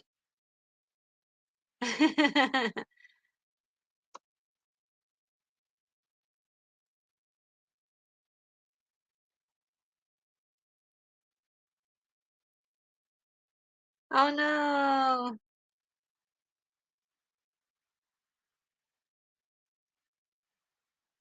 Or she's gonna get caught.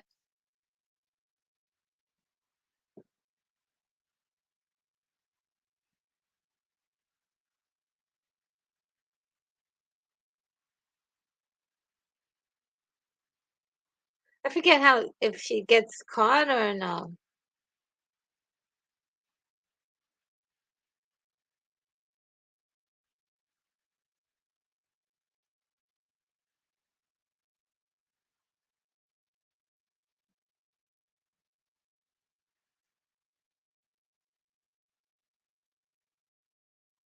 Okay. So they just skipped a big chunk of story just to get to here.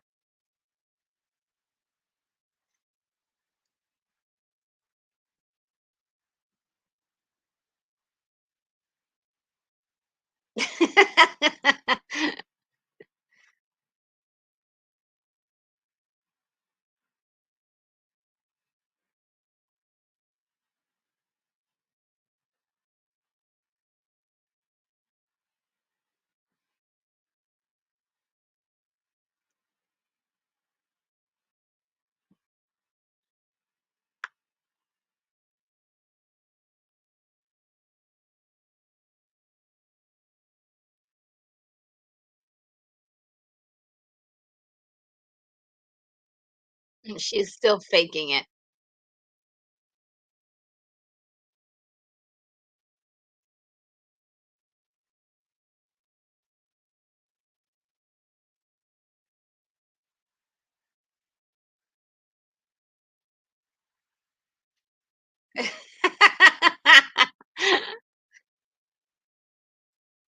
No, what are you gonna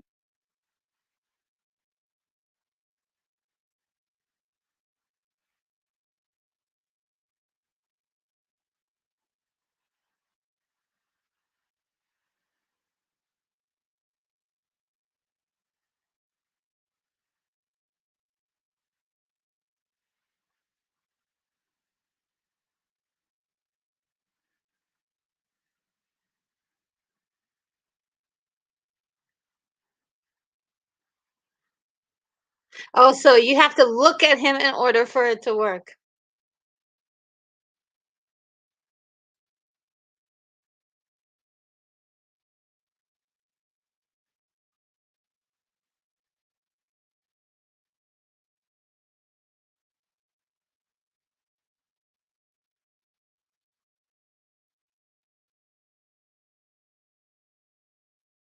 Aw,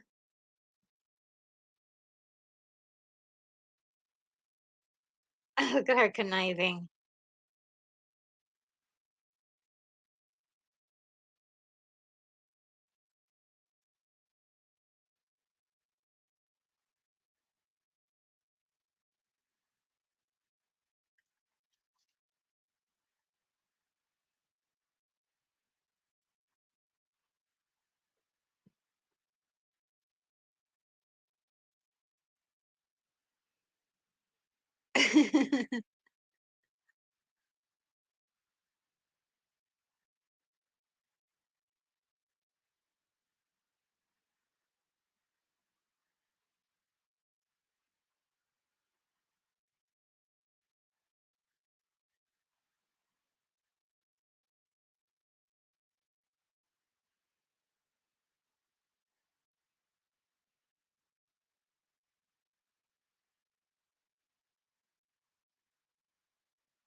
This is the classic trope of many, many villains to leave the room.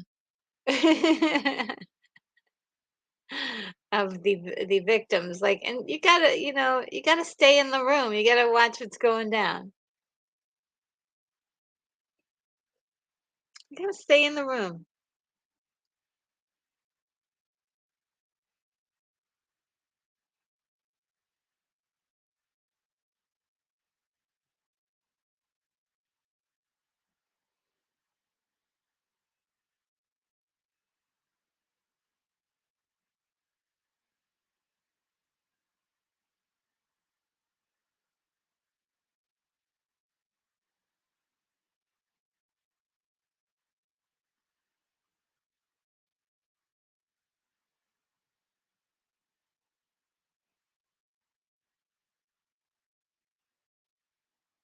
Mm.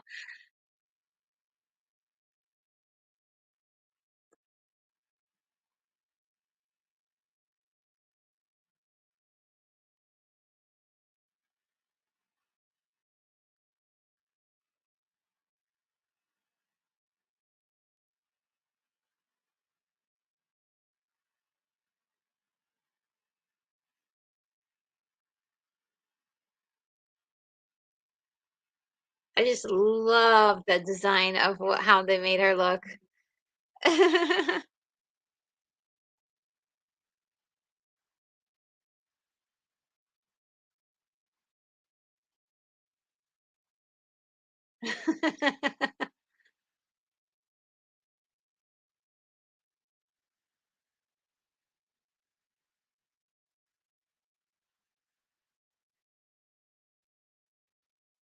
What a squeal.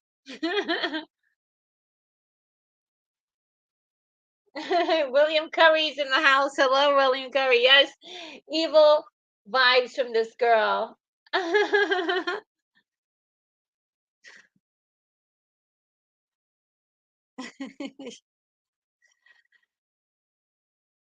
Just like, get back in your cage.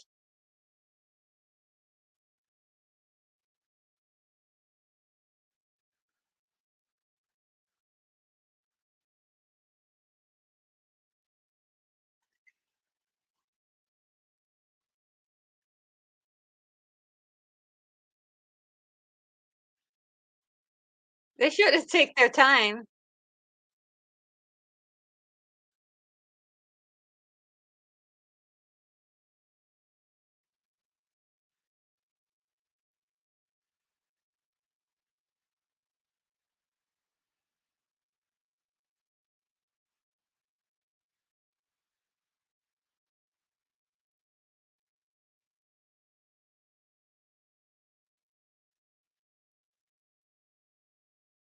But ooh, look at that atmosphere, the smoke coming from that.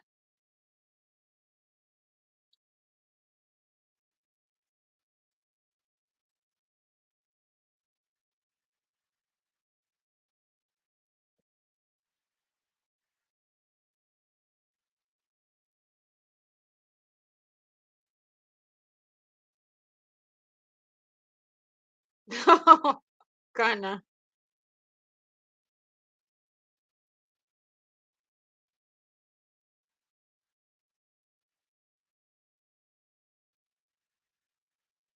Oh, that looks really cool.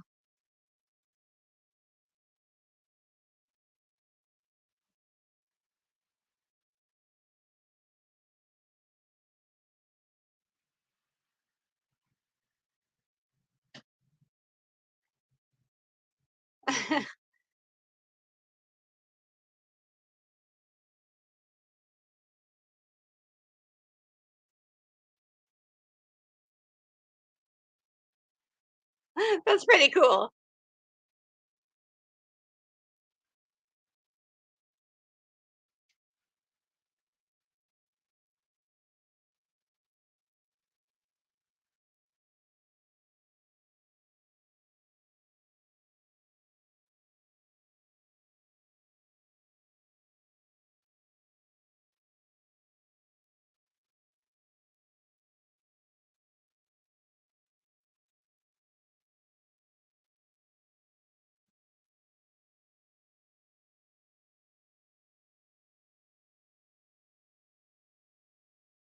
Oh,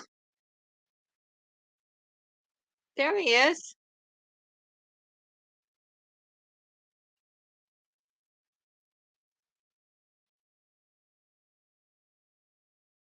And that thing is behind those rocks.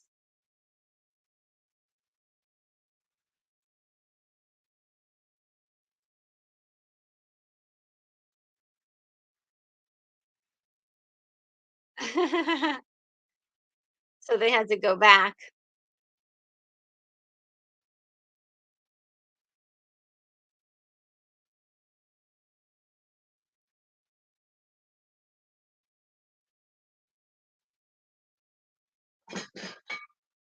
I almost hit the thing. Um,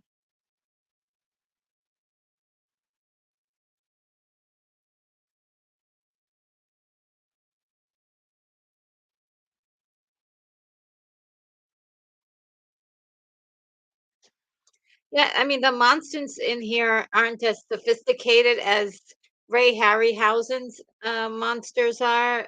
The design of the monster and also the movability, but still like a fun time. Still a fun time. Where else are you gonna see a two-headed monster? Giant, two-headed giant monster.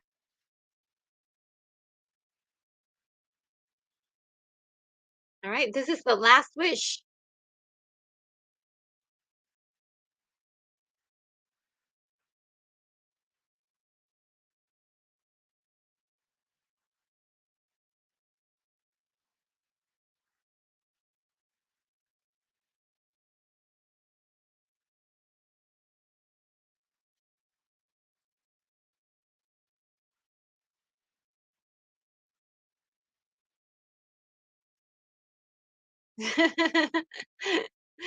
So the leprechaun is definitely super cute. What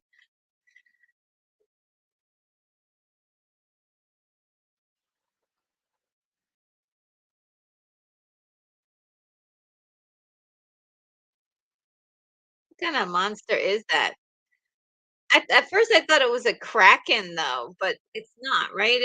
It's gotta be it's some other kind of make believe character.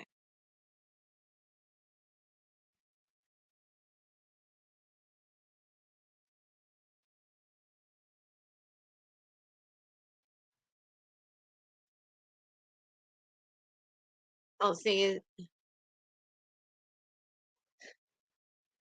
I like the fact that they gave the little monster a little chest patch of hair. Oh my God.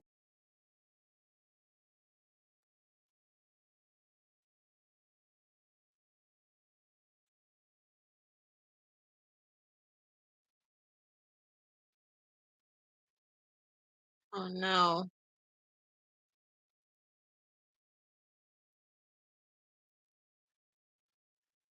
You know what that looks like? That looks like a Tim Burton monster from like Beetlejuice.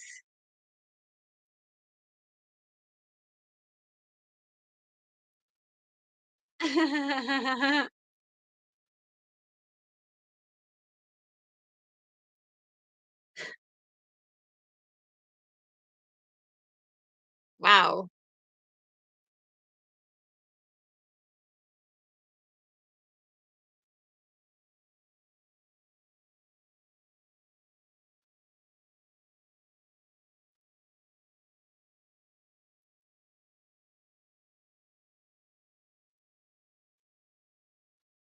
Oh no.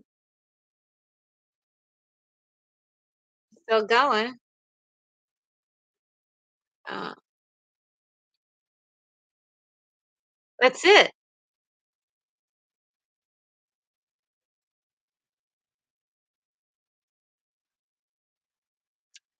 Pendragon is running out of tricks.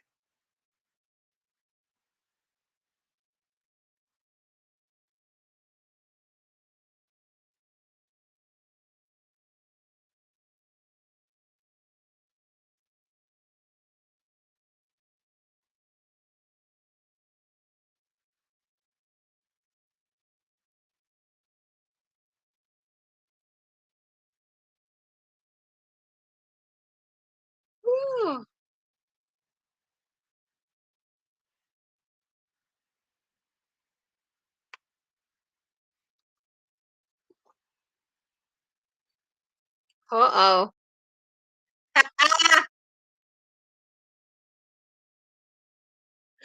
That's why they call him Pendragon. He turns into a dragon.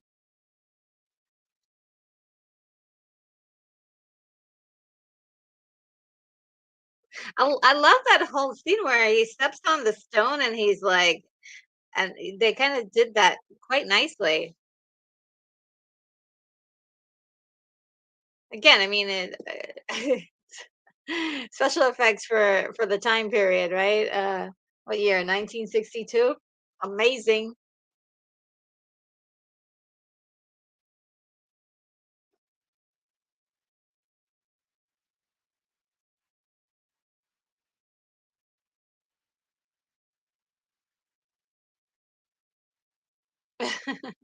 I love the fact that he can, uh, yes, do something in the real world.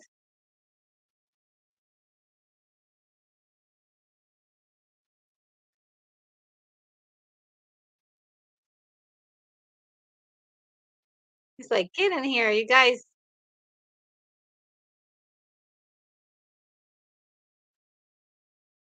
That, oh, by the way, that monkey looked like it was really spooked by that.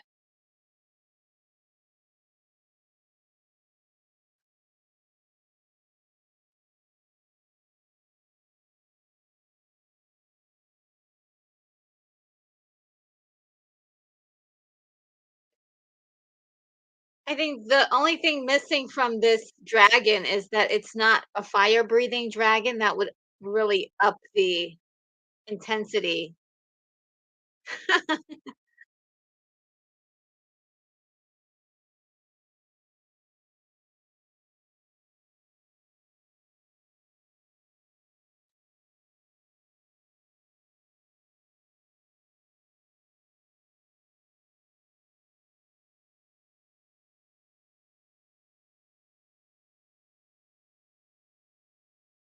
Look, that monkey looks like he's afraid. Oh no, I hope that he wasn't really afraid on set.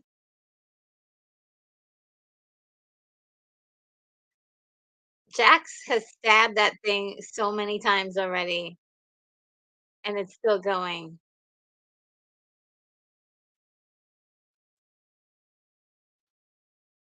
And that's not a bad clay version of Jack either.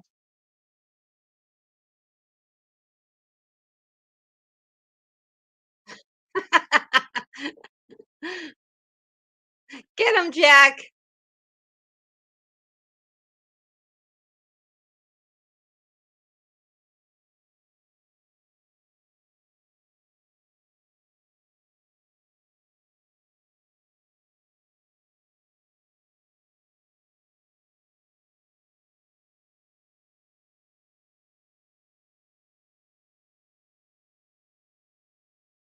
Back on top again.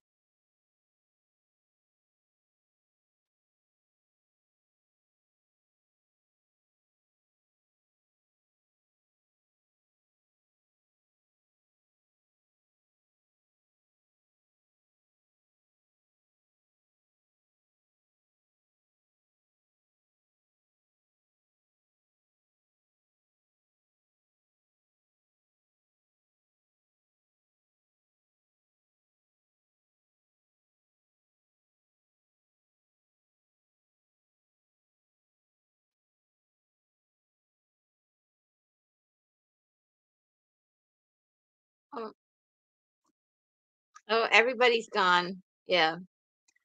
I wonder who started the trope of this, like, when the evil bad guy dies and the entire place just gets destroyed.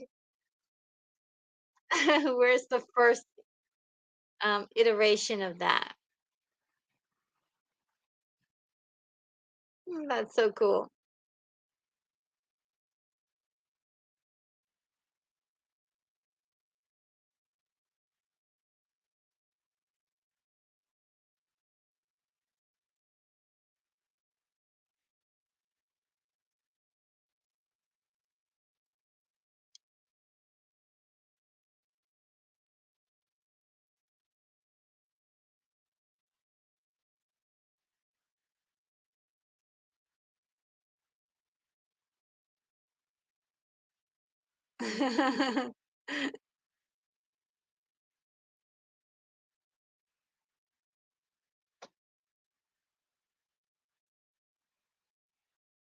Oh, yes, yes, yes. He's still gotta free the leprechaun inside, or the imp.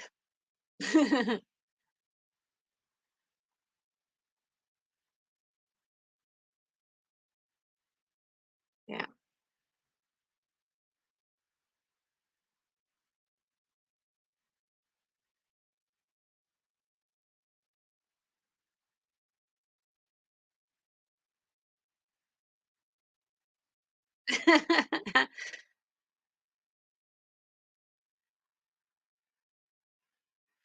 And he's still little.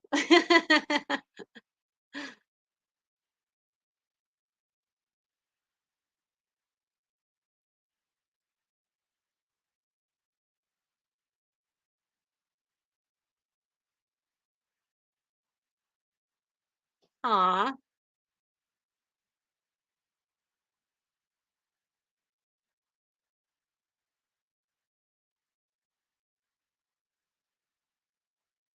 And he gets to live happily with his gold boots now and travel all over the world.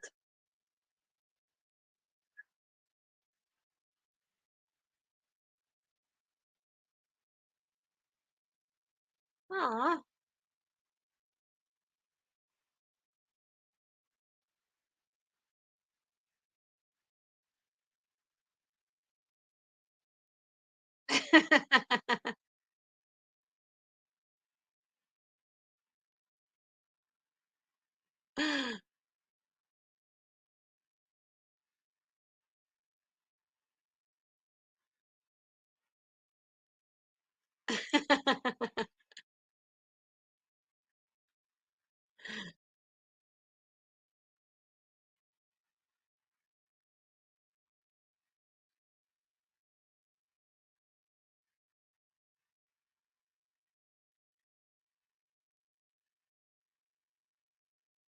Aw.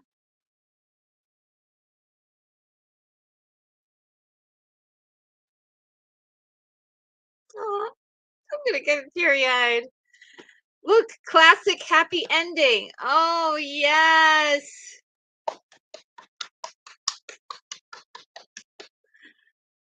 Oh, that is how you end a film. They don't make it like that anymore. They don't make it like that anymore. Um, they don't make happy endings like that anymore. Oh my God, guys, that was so much fun.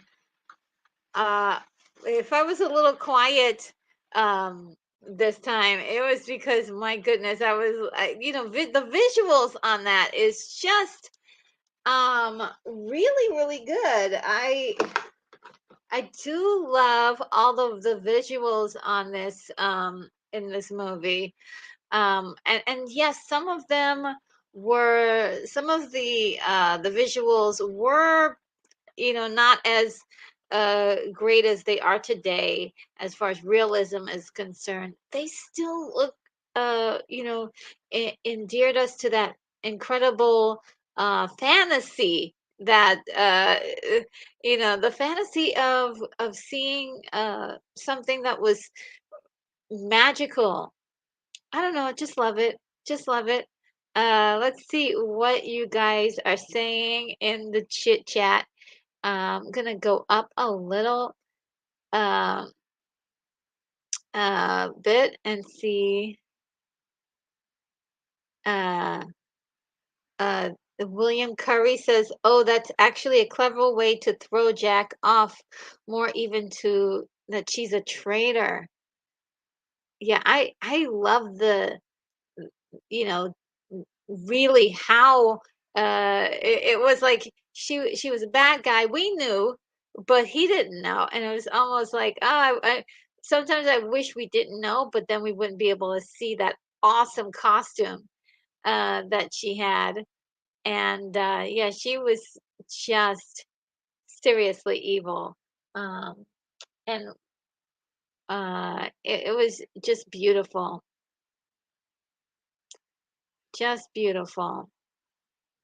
And William says for a G rating, still pretty wild from the monster fight, right? The monster fights were good, and so was the like every almost every exciting scene that was in here was way more exciting than it should have been. Like I said, the whole thing with the giant in the beginning um uh when he kidnaps the princess, that should have been like if somebody else would have been writing, or even if they people were writing it today, it would have been he sneaks in the middle of the night, grabs her, and then disappears. Um, but this was way more complicated with the whole thing of like, um, actually having a desperate fight for the entire like courtroom, not courtroom, but the entire court, and the king's court, and all of the men in the within the castle fighting to keep that princess and get their hands on her and kill that giant. It really was a spectacle, and I appreciated that for what it was. Um, Definitely appreciated for that. And let's see, we got some cool emojis here. Uh, Thank you for the emojis. And William says, wait, is Jack stop motion too? Yes, some of the moments on the dragon was stop motion, and it was really cool. You could see it, like the last scene where he's diving into the ocean, and the dragon is falling into the ocean. That was beautifully done stop motion, and yeah, great job. It was a great job. And Prince Everlove says Monkey had some acting skills. Yes, I thought he was really good, and hit his marks pretty well. And yeah, it looked like he was really spooked when he was spooked. And I loved when he was throwing those rocks. He was, having a good time at that. So definitely Monkey gets quite uh a thumbs up, and so did the dog as well. The dog did well too. Um, uh, Although I would have wished if they did that the dog they chose a different kind of dog, like a pug or something, or something that looked more like the guy that he was supposed to represent. And William says, "Great fun film here." Yes. Um, Sean, and it says, the quickening. And sailing off into the sunset. Samuel Rivera, hello. I'm just seeing you here now. I hope you enjoyed it. Yes, it's so wonderful to see characters sail off into the sunset as the last thing, and that classic look of the two lovebirds holding each other and looking off into the sunset. Oh, what a classic way to end a beautiful kind of love story slash fantasy adventure. And William, I think that there's something there. The visuals were in service of the story, but not an overpowering part. Absolutely. The story was really, really good. Um, I wouldn't mind seeing this as and I've in fact I believe that somebody did remake it. There is a remake out there, but I don't. It wasn't highly acclaimed. Let's just put it on. Let's just say that it wasn't highly acclaimed. However, I do think like if you're gonna make this in today's modern era, um, I just don't know if it would come off well. People would definitely criticize it to the ground. Um, it definitely criticize it to the ground. But I just do love this style of storytelling and how it was done. Very clever ideas presented in this film. And Prince Everlo says, love the sweet, innocent Yes, me too. And I love Jack for being so innocent, humble, and good enough, worthy enough to hold the bottle, the imp in the bottle. Like he had an innocence to him. And he was worthy. Loved it. Loved that idea. And I love that character. And Prince Everlove said, "This is what retro is: romance, fantasy, wonder, monster hunting." LOL. Oh, I just adore it so much. Absolutely. Well, I don't know if you guys have anything else to say. Did I have any other notes? Not really, except for all of the incredible similarities to Sinbad the Seventh Voyage. And it was, I'm trying to figure out if there is a reason why there is. Let me do a little research, if you don't mind, to find out if there was a reason, because I think it's explained somewhere. Let me see if maybe Wikipedia has something. If you don't mind me indulging me in a minute of quick research. Let's see. And Jack, Bank. Uh-huh. All right. Um, Wikipedia. Um, let's see if I can find anything here. Oh, okay. So here, it says I'm at Wikipedia production, and actually, let me share the screen with you. This way, we can watch it. We can look at it together and see what's happening. So let's see, share screen. I was also supposed to share the screen with something else too, but I am. Uh, I totally forgot. I desperately need a producer to help me with this. Um, but for now, this is what we do. See if I can get that going. And yes. Oh, but you guys can't see, can you? Um, yeah, I don't think you'll be able to see, but this is the page I'm looking at. Um, And it says the fairy tale had been previously filmed for Hollywood in 1917. Wow, I didn't know that. And also 1924 as a short, and 1931 a cartoon, and 1952. Wow, wow, wow, wow, wow. I did not know this. Edward Small announced the film in 1959, saying that he had developed special effects over he had developed the special effects over 2 years. Filming was originally meant to be started in September 1959 in 70 millimeter and widescreen, but was delayed several more years. Small hired Kerwin Matthews, director Nathan Juran, and villain Torrin Thatcher, all who have worked on the seventh voyage of Sinbad. Duran said that Eddie Small was smart and he wanted to make some money. So he tried to get as close to seventh voyage as he could. He thought that he could cash in by doing another picture like it. Unfortunately, he couldn't get the same special effects. The film was shot in Catalina Island at Goldwyn Studios, and shooting ended August 1960. Duran div- divided special effects duties between two companies. Howard A. Anderson Company handled the photographic effects, while Project Unlimited, which had just won an Oscar for The Time Machine, wow, supervised by the supervised the stop motion animation. Their team their team included that guy that I was telling you about, Jim Danforth, one of his earliest jobs.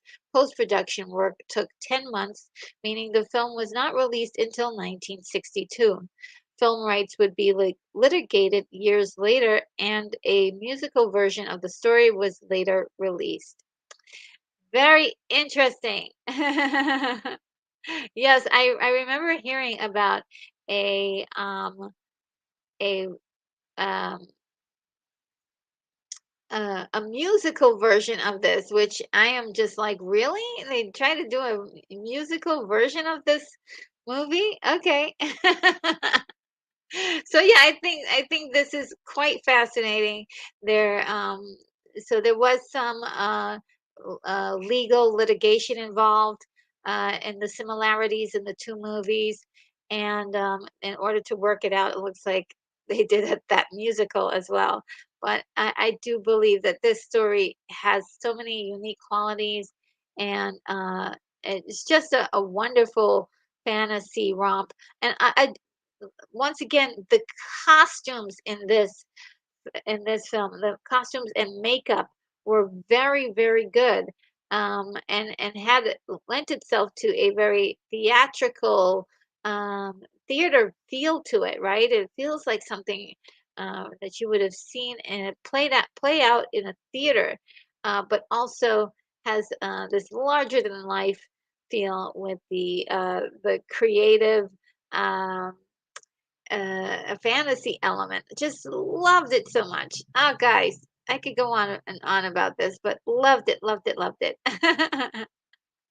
And we have something here from William Curry. Oh, wow, two big FX companies. Howard Anderson did some special effects for Star Trek, and Project Unlimited worked on The Outer Limits. Yes. Um, Yes, absolutely. So I am going to close this out, guys. I appreciate you guys all being here with me and sharing your time with me, seeing this incredible movie. I love it so much. I was just so glad to be able to watch it again. And let's see if I can get my little video for you.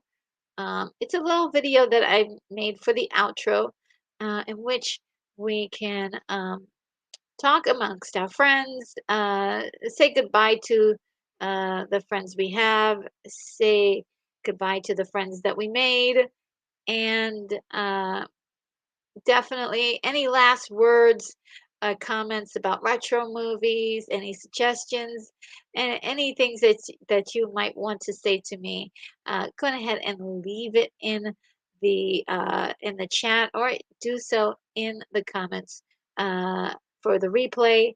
And guys, here is that little video. So without further ado, guys, I without further ado, I bid you adieu, and I'll see you in the next video.